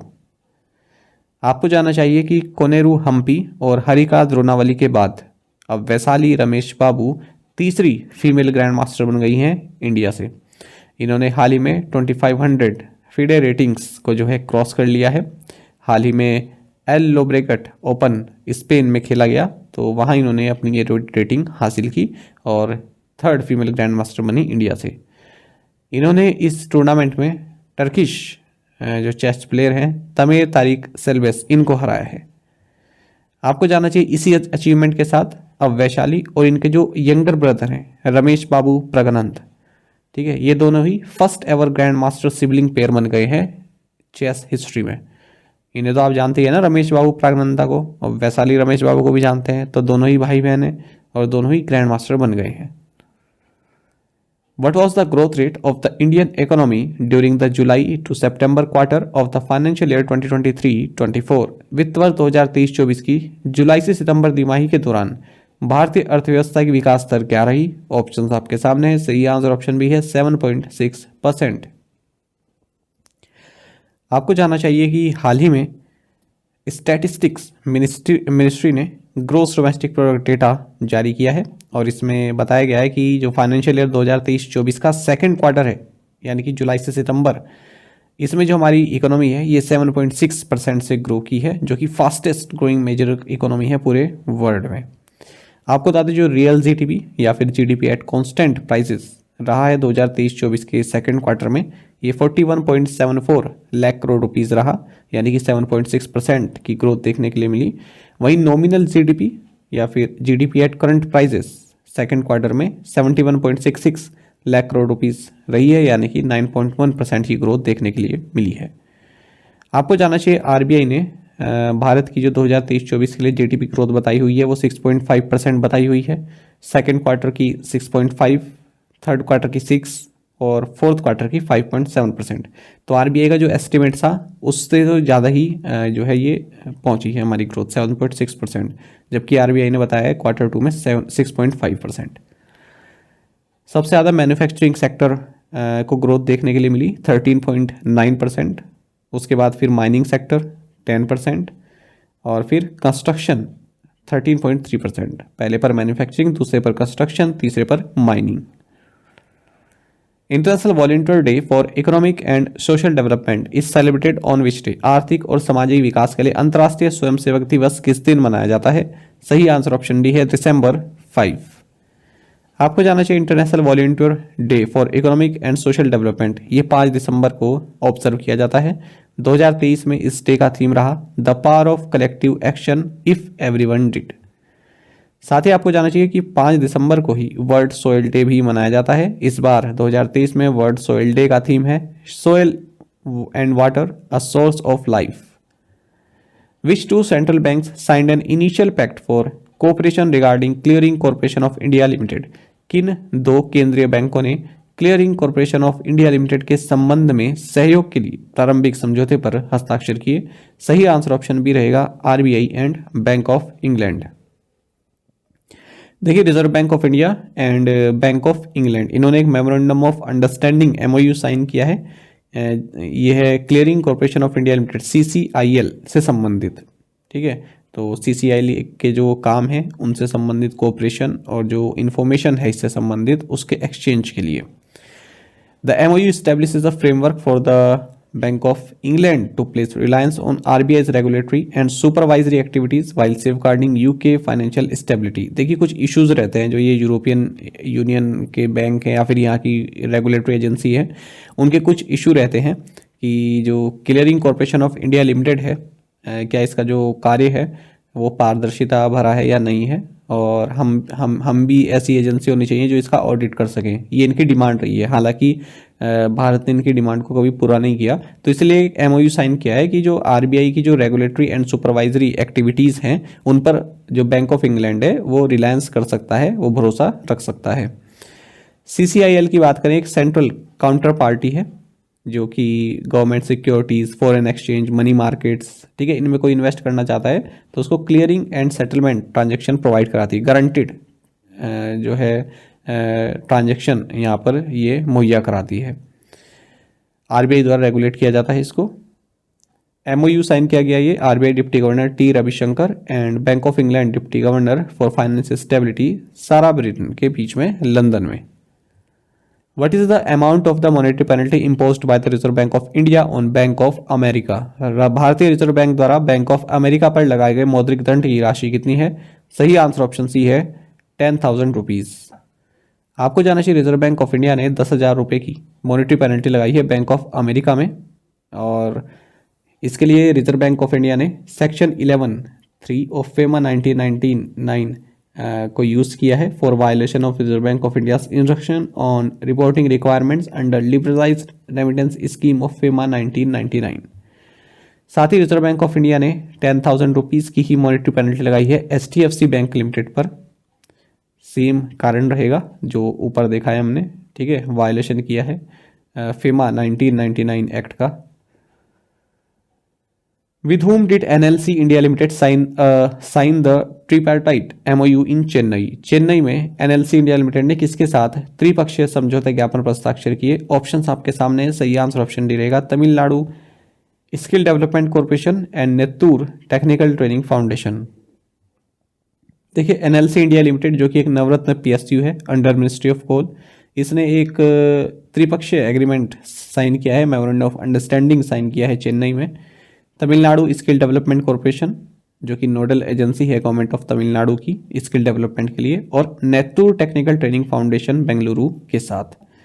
This collaboration of NLCIL, TNSDC and NTTF will impart job oriented skill development training for 540 wards of project affected families of NLCIL's operating areas in Neyveli. Which ministry organized SBM Gobardhan biogas conference? किस मंत्रालय ने SBM Gobardhan biogas सम्मेलन का आयोजन किया? सही answer option सी रहेगा ministry of housing and urban affairs.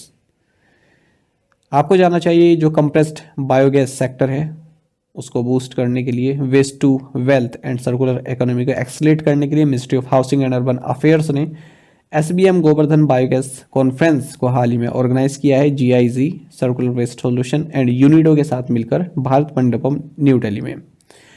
Primary objective जो हमारा एसबीएम है, ठीक है, इसका ये रहेगा कि गार्बेज फ्री अर्बन इंडिया बनाया जा सके, सस्टेनेबल सैनिटेशन प्रैक्टिसेस अपनाई जा सके, एफिशिएंट वेस्ट मैनेजमेंट किया जा सके, और टारगेट ये रहेगा कि 15,000 tonnes per day TBD bio CVG plants जो है बनाए जा सकें 2026 तक। सीवीजी मतलब compressed biogas plants. Union minister R K Singh inaugurated national conference on energy transition in India, road travelled and opportunities ahead in which city. केंद्रीय मंत्री are K Singh ने किस शहर में ऊर्जा परिवर्तन, सड़क यात्रा और आगे के अवसर विषय पर राष्ट्रीय सम्मेलन का उद्घाटन किया? सही आंसर ऑप्शन डी रहेगा गांधीनगर। आपको जानना चाहिए कि union minister for power and new and renewable energy R K Singh, इन्होंने national conference on energy transition in India, road travelled and opportunities ahead, इसको इनोग्रेट किया है गांधीनगर में। आपको जानना चाहिए कि भारत ने कमिटमेंट दी हुई है कि 2005 के लेवल से जो है ये अपना जो एमिशन है उसको 45% रिड्यूस करेगा 2030 तक। 500 गीगावाट का non fossil fuel based capacity add करेगा 2030 तक, और हमारे जो टोटल इंस्टॉल्ड कैपेसिटी है उसमें 50% कैपेसिटी रिन्यूएबल एनर्जी की होगी।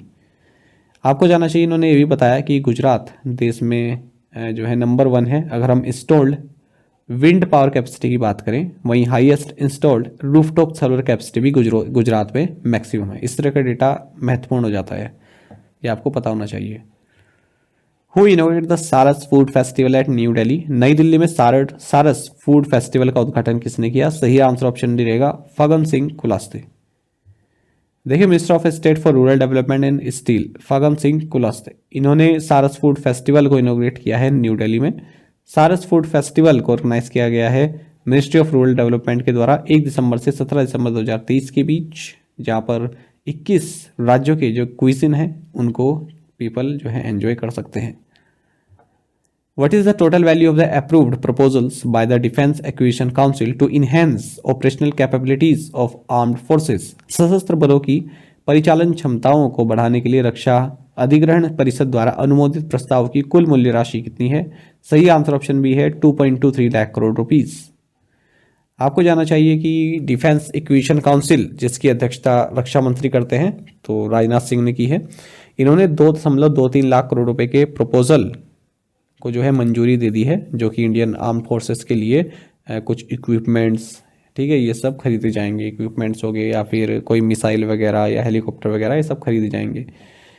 तो इसमें 2.20 लाख करोड़ डोमेस्टिक इंडस्ट्री से ही लिया जाएगा। टोटल कितना है? 2.23 लाख करोड़। तो यहाँ पर 2 टाइप्स के एंटी टैंक म्यूनिशन भी बाय किए जाएंगे, aerial denial munition type 2 and type 3। Automatic target tracker, digital ballistic computer, ये बाय किए जाएंगे T-90 टैंक्स के लिए। Medium range anti ship missiles for surface platform of Indian navy, इसको जो है प्रोक्योर किया जाएगा। साथ ही light combat helicopter Indian air force and Indian army के लिए, light combat aircraft MK-1A Indian air force के लिए बाय किया जाएगा हिंदुस्तान एरोनॉटिक्स लिमिटेड से।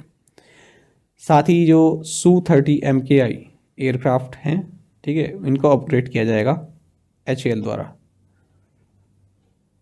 India has formed a panel to probe allegations of a plot to kill which Khalistani separatist on US soil? भारत ने किस खालिस्तानी अलगाववादी को अमेरिका में मारने की साजिश के आरोपी की जांच के लिए एक पैनल का गठन किया है? सही आंसर ऑप्शन सी है गुरपतवंत सिंह पन्नू। देखिए, भारत ने एक हाई लेवल कमेटी सेटअप की है जिसके तहत यूनाइटेड स्टेट्स ने जो एलिगेशन लगाए हैं भारत सरकार पर कि भारत का इन्वॉल्वमेंट रहा है, जो US बेस्ड खालिस्तानी एक्टिविस्ट है गुरपंत सिंह पन्नू, इसके जो है मर्डर के चार्ज में। तो US ने एलिगेशन लगाए कि भारत इसमें इन्वॉल्व है कि पन्नू का जो मर्डर का अटेम्प्ट था उसमें। तो US ने कहा है कि एक senior Indian intelligence official mastermind कर रहा है इस पूरे घटनाक्रम को, जिसके तहत पन्नू को मारा जा सकता है। और इस ऑफिशियल ने, इंडियन ऑफिशियल ने निखिल गुप्ता नाम के एक बंदे को भी जो है हायर किया हुआ है, ठीक है। तो ऐसा यूएस ने कहा है, तो इसीलिए हाई लेवल कमेटी भारत ने बैठाई है। आपको बता दें यूएस ने ये भी कहा है कि जो पन्नू है और जो हरदीप सिंह निज्जर है, निज्जर आप सभी जानते हैं कनाडा में जो है ये एक मास्टरमाइंड था, इंडियन गवर्नमेंट के अगेंस्ट कार्य करता था, खालिस्तान मुद्दे पर बात करता था, तो इसकी भी जो है हत्या कर दी गई थी। तो कनाडा ने इंडियन गवर्नमेंट को जो है सीधे सीधे कहा था कि इंडियन गवर्नमेंट इसके पीछे है, निज्जर की किलिंग के पीछे। तो यूएस कह रहा है कि पन्नू और निज्जर के बीच में कुछ ना कुछ लिंक जरूर है। Who launch the green credit initiative eight COP28? COP28 में ग्रीन क्रेडिट पहल किसने लॉन्च की? ऑप्शंस आपके सामने हैं और सही आंसर यहाँ ऑप्शन सी रहेगा, नरेंद्र मोदी। देखिए बेसिक से शुरू करेंगे और अंत तक पूरी जानकारी ले लेंगे COP के बारे में, ठीक है। फिर आपको और कुछ पढ़ने की जरूरत नहीं है, तो ध्यान से देखिएगा। पहली बात यह है कि 2023 united nations climate change conference या conference of the parties of the UNFCCC, या आप कह सकते हैं COP28, या आप कहें कि ये 28th जो है सेशन है या 28th समिट है United nations climate change conference की, जो कि 30 नवंबर से 12 दिसंबर 2023 के बीच चल रही है एक्सपो सिटी दुबई UAE में। और सुल्तान अल जबेर इसके प्रेसिडेंट है इस COP28 UAE के, ठीक है। जो COP28 हो रही है दुबई में, इसके प्रेसिडेंट कौन है? सुल्तान अल जबेर। पहली इस तरह की कॉन्फ्रेंस जो है ये 1995 में हुई थी बर्लिन जर्मनी में। ये महत्वपूर्ण रहेगा आपके लिए जानना। अच्छा, इसके स्टार्टिंग डे पर जब ये समिट शुरू हुई, एक लॉस एंड डैमेज फंड को जो है लॉन्च किया गया, जिसके तहत जो पुअर स्टेट्स है, पुअर कंट्रीज़ हैं, उनको कंपनसेट किया जाएगा डेवलप्ड कंट्रीज़ द्वारा, ठीक है, क्लाइमेट चेंज के कारण जो भी इकोनॉमिकल लॉस हुआ है या फिर इकोलॉजिकल लॉस जो हुआ है उसके लिए। और ये जो पूरा क्लाइमेट चेंज संबंधित फंड जो होगा ये वर्ल्ड बैंक एडमिनिस्टर करेगा और माना जा रहा है कि $475 मिलियन का ये फंड रहने वाला है। UAE ने कहा है हम $100 मिलियन देंगे, यूरोपियन यूनियन ने कहा है कि $275 मिलियन देंगे, $17.5 मिलियन US से आएगा, $10 मिलियन जापान से आएगा और बाकी भी अरेंज हो जाएगा इधर उधर कंट्री से। आपको बता दें जो ये लॉस एंड डैमेज फंड है सबसे पहली बार अनाउंस हुआ था COP27, जो कि शर्म शेख इजिप्ट में हुआ था लास्ट ईयर। और COP28 एक बड़ा इवेंट इसलिए भी है क्योंकि पहली बार कंट्री जो है पेरिस एग्रीमेंट की जो प्रोग्रेस है उसको रिव्यू कर रहे हैं। प्राइम मिनिस्टर नरेंद्र मोदी ने यहाँ पर वर्ल्ड क्लाइमेट एक्शन समिट भी हुई है COP28 में ही दुबई में, इसको भी एड्रेस किया है और कहा है कि 2028 में हम COP33 समिट को होस्ट करना चाहते हैं। अच्छा, COP28 में ही एक ट्रांसफॉर्मिंग क्लाइमेट फाइनेंस नाम का सेशन हुआ। प्राइम मिनिस्टर नरेंद्र मोदी ने इसी सेशन को संबोधित करते हुए ग्रीन क्रेडिट इनिशिएटिव को लॉन्च किया है। तो बेसिकली ये 8 स्पेसिफिक एक्टिविटीज से संबंधित है green credit initiative, encompassing tree plantation, water conservation, sustainable agriculture, waste management, air pollution reduction, mangrove conservation and restoration, eco-mark and sustainable building and infrastructure। Green credit programme की अगर हम बात करें तो इसे अक्टूबर में भारत की जो एनवायरमेंट मिनिस्ट्री है इसने लॉन्च किया था। और आपको बता दें इसमें इंसेंटिव दिया जाता है यदि कोई इन्वायरमेंट पॉजिटिव एक्शन लेता है। 2 मेन प्रायोरिटीज़ की रहती हैं, वाटर कंजर्वेशन और afforestation. Indian council of forestry research and education, जो कि ministry of environment, forest and climate change government of India के तहत एक ऑटोनोमस इंस्टीट्यूट है, ये इस प्रोग्राम को एडमिनिस्ट्रेटर करता है। यूनाइटेड अरब अमीरात UAE ने $30 बिलियन का क्लाइमेट इन्वेस्टमेंट फंड भी अनाउंस किया है, एल्ट्रेरा इसको बोलते हैं, जो कि डेवलपिंग कंट्रीज़ में जो क्लाइमेट प्रोजेक्ट्स हैं उन पर फोकस करेगा। अच्छा, कुछ बेसिक टर्म जान लेते हैं। यह है COP क्या है? COP एक इंटरनेशनल क्लाइमेट मीटिंग है जो कि एनुअली ऑर्गेनाइज की जाती है यूनाइटेड नेशंस के द्वारा। COP का मतलब होता है कॉन्फ्रेंस ऑफ द पार्टीज का मतलब क्या है? 198 कंट्रीज जिन्होंने इस इंटरनेशनल ट्रीटी को साइन किया हुआ है या ज्वाइन किया हुआ है। कौन सी ट्रीटी को? UN framework convention on climate change, UNFCCC। 1992 की बात है, रियो अर्थ समिट हुई थी, तो 154 कंट्रीज ने एक मल्टीलेटरल ट्रीटी साइन किया था जिसे UNFCCC बोलते हैं। It aim to stabilise greenhouse gas concentration at a level that would prevent dangerous anthropogenic interference with the climate system. तो उस वक्त 154 कंट्रीज़ ने साइन की थी और UNFCCC ये बना था। अब जो है टोटल पार्टीज कितनी है इसमें, 198 कंट्रीज हैं इसमें।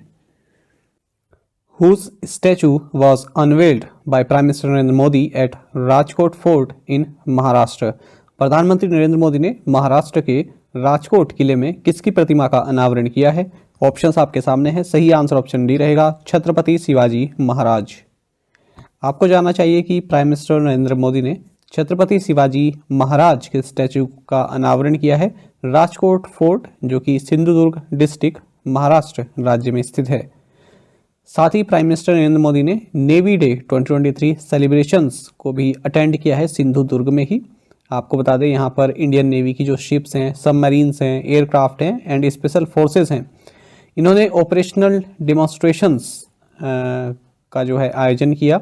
नेवी डे आपको जानना चाहिए हर साल 4 दिसंबर को सेलिब्रेट किया जाता है। इसका सिग्निफिकेंस ये है कि 4 दिसंबर को ही क्यों, क्योंकि 4 दिसंबर के टाइम 1971 वॉर के time operation Trident Indian navy द्वारा लॉन्च किया गया था, जिसके तहत कराची हार्बर पर एक नवल अटैक किया गया। सिंधुदुर्ग फोर्ट की अगर हम बात करें, इसे छत्रपति शिवाजी महाराज द्वारा कमीशन किया गया था और इसका कंस्ट्रक्शन 1664 से 1667 के बीच हुआ। विच edition of the global technology summit GTS was held in new Delhi? वैश्विक प्रौद्योगिकी शिखर सम्मेलन का कौन सा संस्करण नई दिल्ली में आयोजित किया गया? ऑप्शंस आपके सामने। सही आंसर ऑप्शन सी रहेगा, 8th। आपको जाना चाहिए हाल ही में नई दिल्ली में 4 से 6 दिसंबर के बीच ग्लोबल टेक्नोलॉजी समिट GTS का 8वां एडिशन आयोजित किया गया और इस ग्लोबल टेक्नोलॉजी समिट की थीम रही जियोपॉलिटिक्स ऑफ टेक्नोलॉजी। आपको जाना चाहिए एक फ्लैगशिप इवेंट है जियो टेक्नोलॉजी पर। इसे को होस्ट किया गया policy planning and research division, ministry of external affairs, government of India and Carnegie India के द्वारा। Which Bengaluru based author was conferred with knight of the order of arts and letters by the French government? Bengaluru स्थित किस लेखक को फ्रांसीसी सरकार द्वारा knight of the order of arts and letters से सम्मानित किया गया? ऑप्शंस आपके सामने। सही आंसर ऑप्शन सी रहेगा, आर्शिया सत्तार। आपको जाना चाहिए ऑथर ट्रांसलेटर आर्शिया सत्तार, इन्हें honour of the Knight of the order of arts and Letters दिया गया है फ्रेंच गवर्नमेंट के द्वारा। और थियरी मैथ्यू जो कि फ्रेंच एम्बेसडर हैं इंडिया में, इन्होंने ये अवार्ड सत्तार जी को दिया है। Which agency organised first regional conference on access to legal aid? किस एजेंसी ने कानूनी सहायता तक पहुंच पर पहला क्षेत्रीय सम्मेलन आयोजित किया? सही आंसर ऑप्शन बी रहेगा, नालसा। आपको जानना चाहिए National Legal Services Authority India यानी कि नालसा, इसने International Legal Foundation, United Nations Development Programme, United Nations Children's Fund के साथ मिलकर first regional conference on access to legal aid strengthening access to justice in the global south, इसको organise किया है new Delhi में। और इसका गोल रहा जो भी चैलेंजेस हैं लीगल एड सर्विसेज प्रोवाइड कराने में जो ग्लोबल साउथ एरिया है, तो उससे संबंधित ये कॉन्फ्रेंस रही है। इस कॉन्फ्रेंस में 51 देशों से 191 पार्टिसिपेंट्स ने जो है पार्टिसिपेशन किया है। Andry Rajoelina has been reelected as the president of which country? Andry Rajoelina को किस देश के राष्ट्रपति के रूप में फिर से चुना गया? सही आंसर ऑप्शन डी है, मेडागास्कर। देखिए मेडागास्कर के इनक्यूम्बेंट यानी कि प्रेसिडेंट अभी भी यही हैं, एंड्री राजोलिना, और फिर से जीत गए हैं 3rd टर्म के लिए, री-इलेक्ट हुए हैं। आपको बता दें ये एंटरप्रेन्योर रहे हैं और फॉर्मर डीजे भी रहे हैं और इनकी पार्टी का नाम है यंग मेलागेसिस डिटरमाइंड पार्टी। मेडागास्कर की अगर हम बात करते हैं, कैपिटल है अंतनानारिवो और यहाँ की करेंसी है Malagasy ariary. Where was the 46th meeting of the Codex Alimentarius commission held? Codex Alimentarius आयोग की 46वीं बैठक का आयोजित की गई? ऑप्शंस आपके सामने है। सही आंसर ऑप्शन बी रहेगा, रोम। आपको जानना चाहिए हाल ही में कोडेक्स एलिमेंटेरियस कमीशन, भारत इसका मेंबर बन गया है और एशियन रीजन को रिप्रेजेंट कर रहा है, इसकी जो एग्जीक्यूटिव कमेटी है। और ये फैसला लिया गया है 46th मीटिंग जो इस कमीशन की हुई है फाओ हेडक्वार्टर्स रोम में। ठीक है। तो क्वेश्चन यही था कि कहाँ पर हुई है, रोम में मीटिंग हुई है। तो इस मीटिंग के दौरान ही भारत जो है एशियन रीजन की ओर से मेंबर बन गया है इस कोडेक्स एलिमेंट्रीज कमीशन का। इस एग्जीक्यूटिव कमेटी में एक चेयरमैन होता है, 3 वाइस चेयरमैन होते हैं, 6 रीजनल कोऑर्डिनेटर्स होते हैं एंड 7 इलेक्टेड रिप्रेजेंटेटिव्स होते हैं अलग अलग रीजन के, जैसे कि भारत चुना गया है अब। और आपको बता दें जो भी फाओ है या WHO फूड स्टैंडर्ड प्रोग्राम्स है उनकी इम्प्लीमेंटेशन के लिए ये कमीशन बनाई गई है। 6 UN ऑफिशियल लैंग्वेजेस में ये कार्य करती है और हर साल होती है ये इसकी मीटिंग जेनेवा में एक बार रोम में। आपको जाना चाहिए इंडियन डेलीगेशन को यहाँ पर लीड किया गया जी कमला वर्धन राव, जो कि CEO है FSSAI के। What is the term duration for India's re-election to the International Maritime Organization IMO Council? अंतर्राष्ट्रीय समुद्री संगठन परिषद में भारत किस कार्यकाल के लिए फिर से चुना गया है? ऑप्शंस आपके सामने, सही आंसर ऑप्शन डी रहेगा 2024 to 25। आपको जाना चाहिए Bharat international maritime organisation IMO council में फिर से इलेक्ट हुआ है और इस काउंसिल का टर्म रहेगा 2024 से 25 तक का। भारत का जो ये री इलेक्शन है ये कैटेगरी ऑफ 10 स्टेट्स में हुआ है, यानी कि 10 देश हैं इस कैटेगरी में। ऑस्ट्रेलिया भी है, Brazil, Canada, France, Germany, Netherlands, Spain, Sweden and UAE। ये काउंसिल एग्जीक्यूटिव ऑर्गन है इंटरनेशनल मैरीटाइम ऑर्गेनाइजेशन की, और जो भी ऑर्गेनाइजेशन का असेंबली है जो इसका वर्क है उसको सुपरवाइज करती है। आपको जानना चाहिए भारत ने भी जो है मैरीटाइम से संबंधित एक इनिशिएटिव भी लिया हुआ है, अमृतकाल विजन 2047, ताकि इंडिया का जो ग्लोबल मैरीटाइम प्रेजेंस है वो स्ट्रेंथन हो सके, मजबूत हो सके। और इसके तहत 43 इनिशिएटिव्स को आइडेंटिफाई किया गया है। इस तरह की चीज़ें पूछी जाती हैं एग्जाम में ना, कि कितने इनिशिएटिव आइडेंटिफाई किए गए हैं अमृतकाल विजन 2047 एक्शन प्लान के तहत, तो आंसर होगा 43। IMO का हेडक्वार्टर्स लंदन यूनाइटेड किंगडम में है। Which shipyard will the first survey vessel large ship Sandhayak yard 3025? पहला सर्वेक्षण पोर्ट जहाज संधायक यार्ड 3025 किस शिपयार्ड द्वारा बनाया गया? सही आंसर ऑप्शन डी रहेगा garden reach ship builders and engineers Kolkata. आपको जानना चाहिए संधायक को हाल ही में इंडियन नेवी को डिलीवर किया गया है। इसे garden reach ship builders and engineers GRSC Kolkata द्वारा बनाया गया है। देखिए टोटल 4 सर्वे वेसल बनने हैं, सर्वे वेसल शिप्स बनने हैं, इन्हें GRSC बनाएगा। इनमें से पहला है संधायक जिसे अभी लॉन्च किया गया और इन्हीं के लिए, इन सर्वे वेसल्स के लिए, इन 4 सर्वे वेसल्स के लिए कॉन्ट्रैक्ट साइन किया गया था 30 अक्टूबर 2018 को। The primary role of the ship would be full scale coastal and deep water hydrographic survey of port harbour approaches and determination of navigational channels routes. तो सर्वे वेसल है। Where was the Deep Tech Startup Accelerator Program Samriddhi conclave inaugurated? Samriddhi conclave नामक deep tech startup प्रोत्साहन अभियान का उद्घाटन कहाँ किया गया? ऑप्शंस आपके सामने, सही आंसर ऑप्शन बी है IIT रोपड़। आपको जानना चाहिए कि पंजाब के गवर्नर और चंडीगढ़ के एडमिनिस्ट्रेटर बनवारी लाल पुरोहित, इन्होंने deep tech startup accelerator programme हाल ही में लॉन्च किया है। इसका नाम है समृद्धि, यानी कि strategic acceleration for market research innovation and development a holistic initiative for ICPS startups. तो एग्रीकल्चर एंड वाटर टेक्नोलॉजी में इनोवेशन से संबंधित ये प्रोग्राम रहा है। इसे होस्ट किया गया IIT रोपड़ स्थित iHub अवध के द्वारा। The programme is executed with the department of science and technology government of India under the national mission on interdisciplinary cyber physical system NMICPS। Where was the world's first portable disaster hospital inaugurated? विश्व के पहले portable आपदा अस्पताल का उद्घाटन कहाँ किया गया? सही आंसर ऑप्शन डी है गुरुग्राम। देखिए भारत ने जो है वर्ल्ड का फर्स्ट पोर्टेबल डिजास्टर हॉस्पिटल बनाया है, आरोग्य मैत्री क्यूब, और ये फैसिलिटी लॉन्च की गई है गुरुग्राम में। 72 क्यूब्स है इसमें, ठीक है। क्या नाम है इसका? आरोग्य मैत्री क्यूब, और इसे बनाया गया है अंडर प्रोजेक्ट भीष्म, यानी कि भारत हेल्थ इनिशिएटिव फॉर सहयोग Hita and Maitri. Who has been appointed as the director general of the Indian council of forestry research education? भारतीय वानिकी अनुसंधान शिक्षा परिषद के महानिदेशक के रूप में किसे नियुक्त किया गया है? ऑप्शंस आपके सामने, सही आंसर ऑप्शन बी रहेगा कंचन देवी। देखिए कंचन देवी को देहरादून स्थित Indian council of forestry research and education ICFRE का डायरेक्टर जनरल अपॉइंट किया गया है और इस पोजीशन पर नियुक्त होने वाली ये पहली महिला ऑफिसर बन गई हैं। ICFRE की अगर हम बात करें, इंडिया का लीडिंग ऑर्गेनाइजेशन है जो कि गवर्नमेंट ऑफ इंडिया को, स्टेट गवर्नमेंट्स को और भी जो अदर स्टेक होल्डर्स हैं जैसे फार्मर्स, इंडस्ट्रीज, एकेडमिशियंस, इनको जो है एडवाइस देता है फॉरेस्ट्री रिसर्च एंड टेक्नोलॉजी से संबंधित, फॉरेस्ट कंजर्वेशन को लेकर एडवाइस देता है। Which technology has been introduced by Indian railways to prevent accidents caused by elephants on railway tracks. Rail पटरियों पर हाथियों के कारण होने वाली दुर्घटनाओं को रोकने के लिए भारतीय रेलवे ने कौन सी तकनीक शुरू की? सही आंसर ऑप्शन ए रहेगा, गजराज सुरक्षा।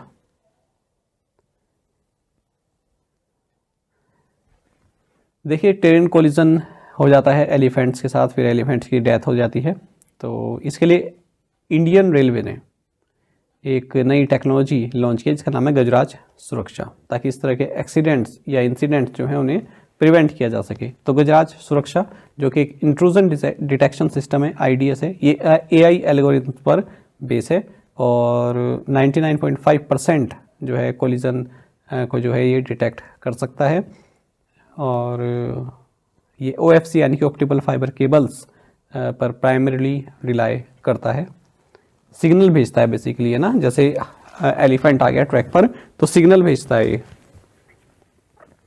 विच company sold its entire 2.46% stake in Paytm for ₹1,371 crore. किस कंपनी ने पेटीएम में अपनी पूरी 2.46% हिस्सेदारी 1371 करोड़ रुपए में बेच दी? सही आंसर ऑप्शन डी है, बर्कशायर हैथवे। देखिए, बिलियनियर वॉरेन बफेट का जो बर्कशायर हैथवे है, इन्होंने अपना 2.46% स्टेक जो पेटीएम में था उसे बेच दिया है 1371 करोड़ रुपए में। पेटीएम यानी कि पे थ्रू मोबाइल, आप सभी जानते हैं, नोएडा बेस्ड पेमेंट कंपनी है। स्थापना 2010 में विजय शेखर शर्मा ने की थी अंडर 197 कम्युनिकेशन। पेरेंट कंपनी इसकी है 197 communication. Which dictionary declared authentic as the word of the year. किस शब्दकोश ने ऑथेंटिक को वर्ड ऑफ द ईयर घोषित किया? सही आंसर ऑप्शन ए है, मैरियम वेबस्टर। देखिए, अमेरिका की ओल्डेस्ट डिक्शनरी मैरियम वेबस्टर, इसने वर्ड ऑफ द ईयर चुना है ऑथेंटिक को। इनके अनुसार ऑथेंटिक की डेफिनेशन होगी नॉट फॉल्स और इमिटेशन, या फिर true to one's own personality, spirit और character. India's first telecom centre of excellence will be established at which IIT। भारत का पहला दूरसंचार उत्कृष्टता केंद्र किस IIT में स्थापित किया जाएगा? सही आंसर ऑप्शन डी है, IIT रुड़की। देखिए, इंडिया का first telecom centre of excellence ये Indian institute of technology Roorkee campus, माफ कीजिएगा, देखिए जो इंडिया का first telecom centre of excellence है ये Indian institute of technology Roorkee का जो कैंपस है सहारनपुर में, उत्तर प्रदेश में, यहाँ पर स्थापित किया जाएगा। IIT रुड़की है कहाँ? उत्तराखंड में, लेकिन इसका कैंपस सहारनपुर में भी है, उत्तर प्रदेश में। यहाँ पर स्थापित किया जाएगा। उत्तर प्रदेश गवर्नमेंट ने इसके लिए 30 करोड़ रुपए का फंड जो है एलोकेट किया है। The centre will focus on connecting 5G technology and artificial intelligence to develop innovative devices and technologies and will also prepare a base for the launch of 6G technologies. Which payments bank has appointed Rajat Kumar Jain as part time chairman. किस भुगतान bank ने रजत कुमार जैन को अंशकालिक अध्यक्ष नियुक्त किया है? सही आंसर ऑप्शन बी रहेगा, Fino payments bank.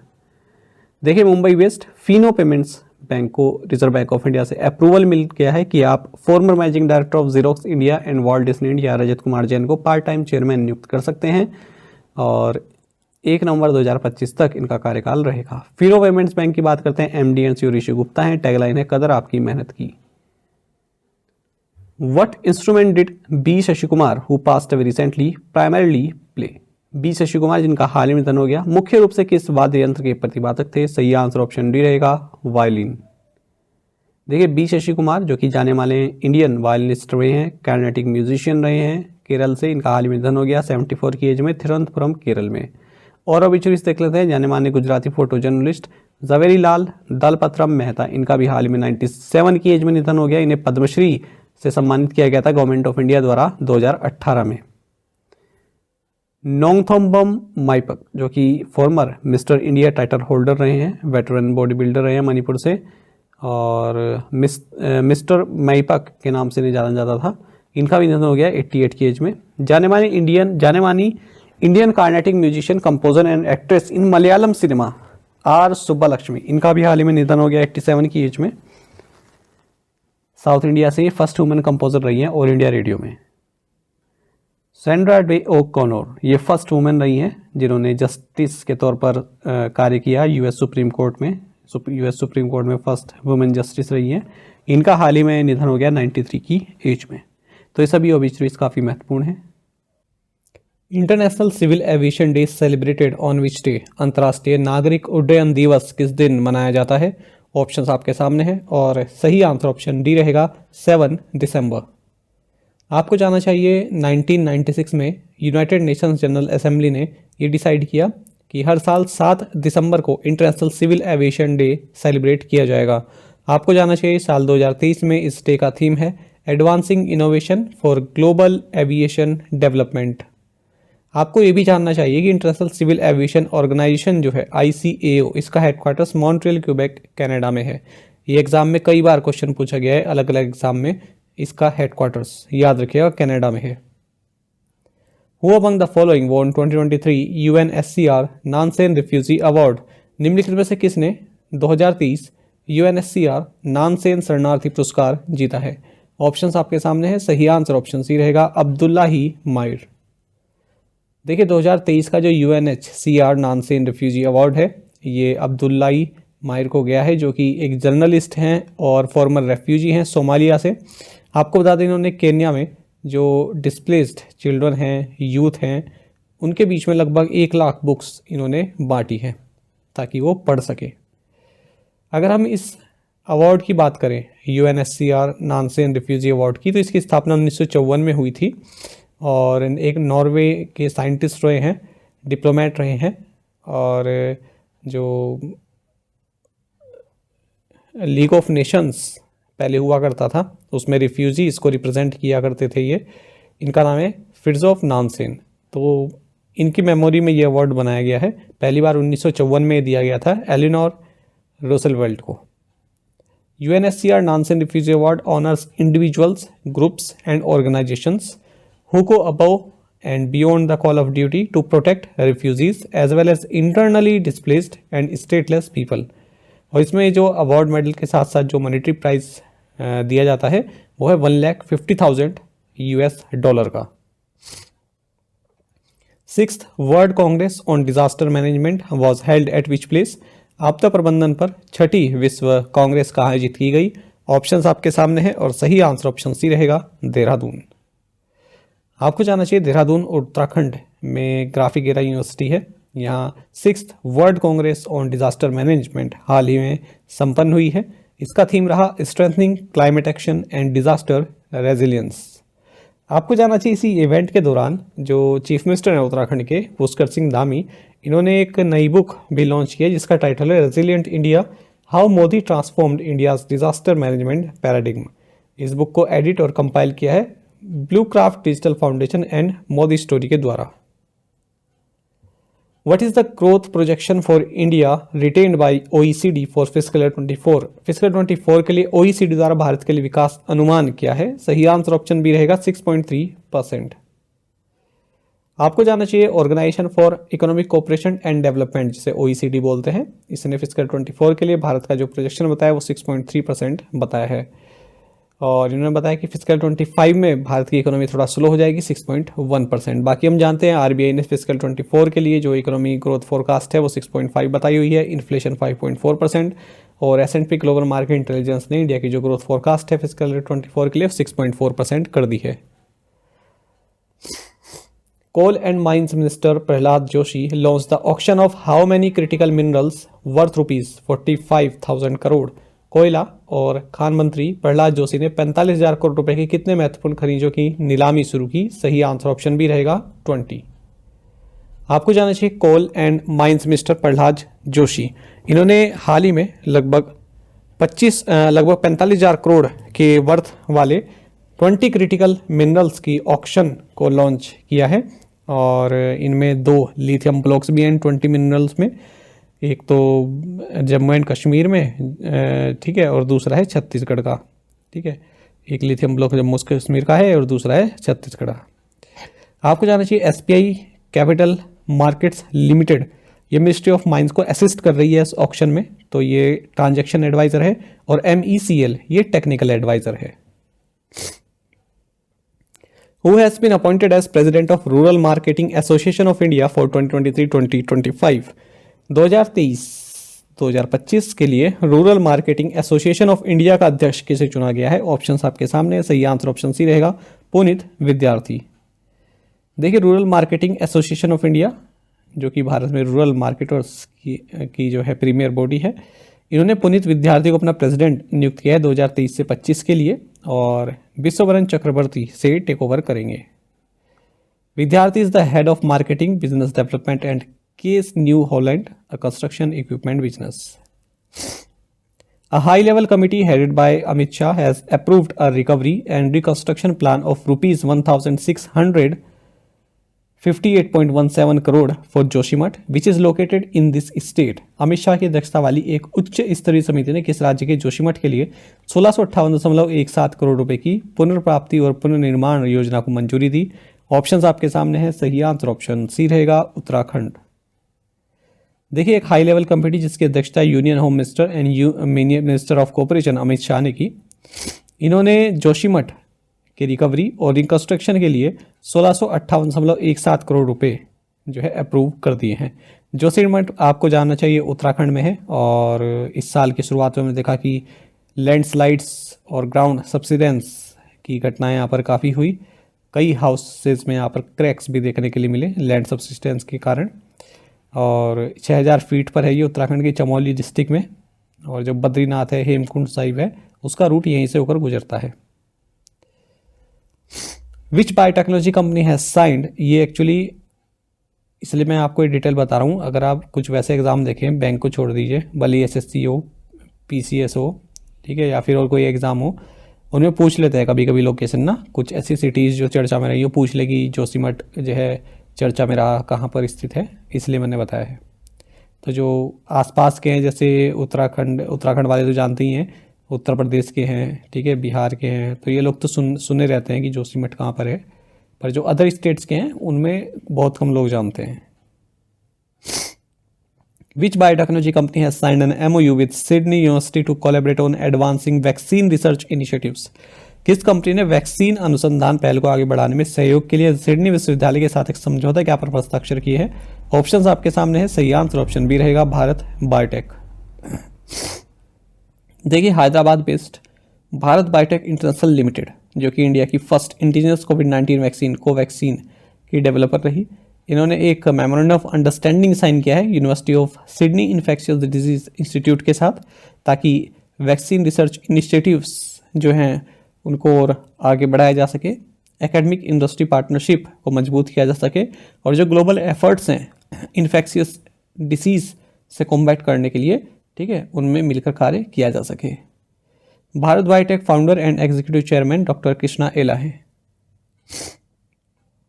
Meta has entered into a 2-year partnership with which state government for digital education and online user safety of students?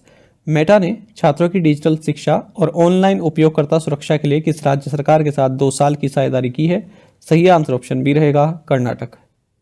आपको जानना चाहिए, इंस्टाग्राम एंड फेसबुक की पेरेंट कंपनी मेटा, इन्होंने एक 2 साल की partnership sign की है कर्नाटक गवर्नमेंट के साथ for digital education and online user safety for students in the state. तो इस पार्टनरशिप के तहत जो मेटा है, ये एक व्हाट्सएप चैटबॉट जो है कर्नाटक की जो IT मिनिस्ट्री है इसके लिए सेटअप करेगा, और जिससे कि जो जितने भी गवर्नमेंट डिपार्टमेंट्स हैं वहाँ पर इंफॉर्मेशन प्रोवाइड की जा सके, डिलीवर की जा सके। ISSF world cup final 2023 where India's Anish Bhanwala won the bronze medal in the men's 25 metre rapid fire pistol held in which city? ISSF विश्व कप फाइनल 2023 जहां भारत के अनीश भानवाला ने पुरुषों की 25 मीटर रैपिड फायर पिस्टल में कांस्य पदक जीता, कहां संपन्न हुआ? ऑप्शंस आपके सामने हैं। सही आंसर ऑप्शन ए रहेगा, दोहा, कतर।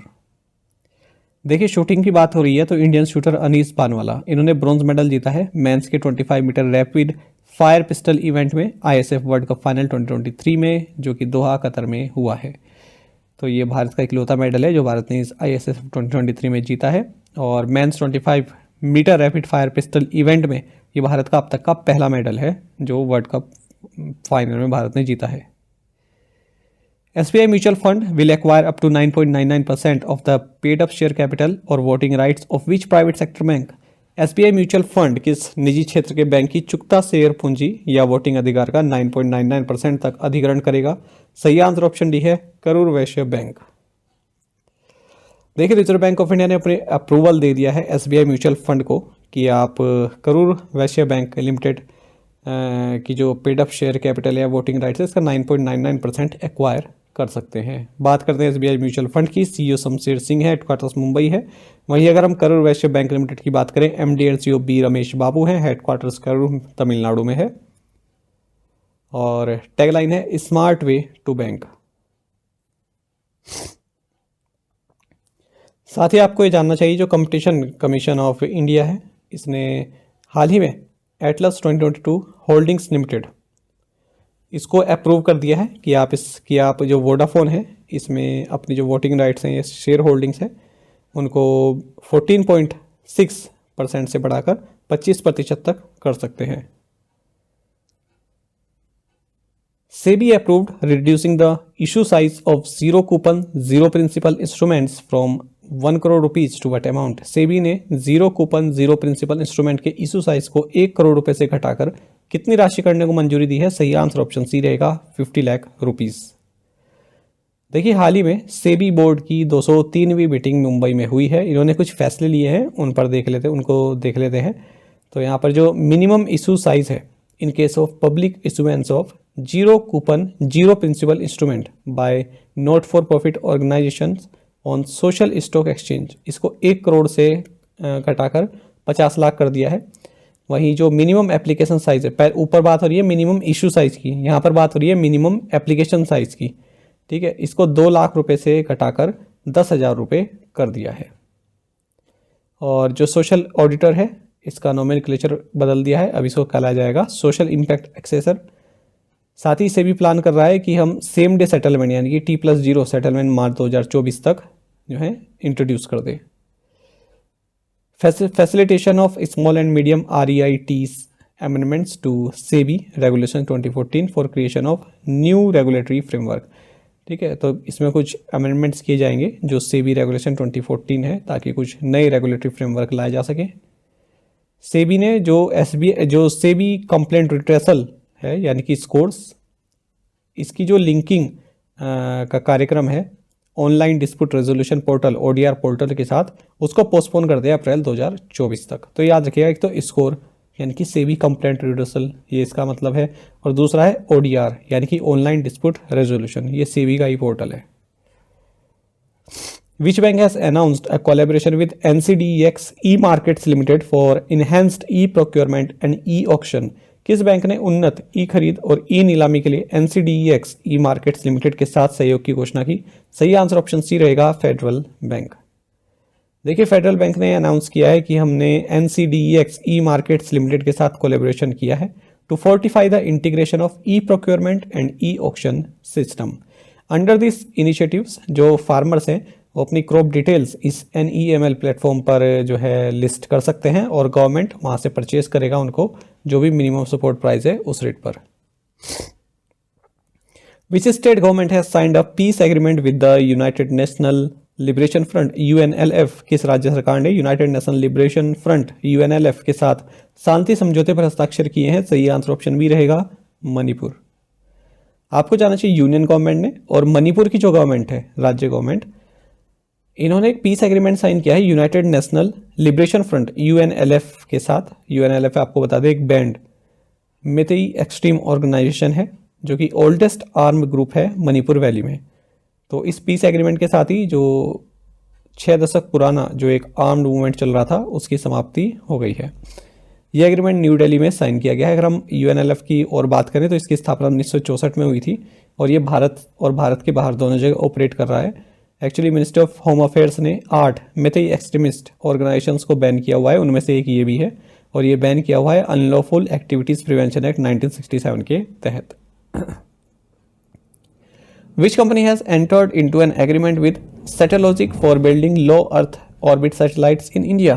भारत में निम्न पृथ्वी कक्षा उपग्रहों के निर्माण के लिए किस कंपनी ने सैटेलॉजिक के साथ समझौता किया? सही आंसर ऑप्शन डी रहेगा, टाटा एडवांस्ड सिस्टम्स। देखिए, टाटा एडवांस सिस्टम्स ने एक एग्रीमेंट साइन किया है सैटेलॉजिक के साथ to build low earth orbit satellites and develop space technologies in India. Under the agreement, Tata advance systems will set up a satellite assembly, integration and testing plant at its Vemagal facility in Karnataka to co-develop a satellite design with Satellogic. Which Indian artist has been included in the list of the world's most influential personalities in the field of art, prepared by Art Review? Art review द्वारा तैयार की गई कला के क्षेत्र में दुनिया की सबसे प्रभावशाली हस्तियों की सूची में किस भारतीय कलाकार को शामिल किया गया? ऑप्शंस आपके सामने हैं और सही आंसर ऑप्शन डी रहेगा, बॉस कृष्णमाचारी। देखिए, artist and curator boss Krishnamachari, जो कि को फाउंडर एंड प्रेसिडेंट हैं कोची मुजुरिस बाइनेल के, इन्हें list of world's most influential personalities in the field of art में शामिल किया गया है। ये लिस्ट तैयार की गई है आर्ट रिव्यू के द्वारा, जो कि एक इंटरनेशनली रिनाउंड आर्ट मैगजीन है। कृष्णमाचारी की इसमें रैंक है 38 और इस रिपोर्ट का नाम है पावर 100। जो ये लिस्ट है इसका नाम है पावर 100। तो इसमें कई सारी पर्सनैलिटीज इंक्लूड हैं, जैसे आर्टिस्ट हैं, थिंकर्स हैं, क्यूरेटर्स हैं, गैलरिस्ट हैं, म्यूजियम डायरेक्टर्स हैं, कलेक्टर्स हैं।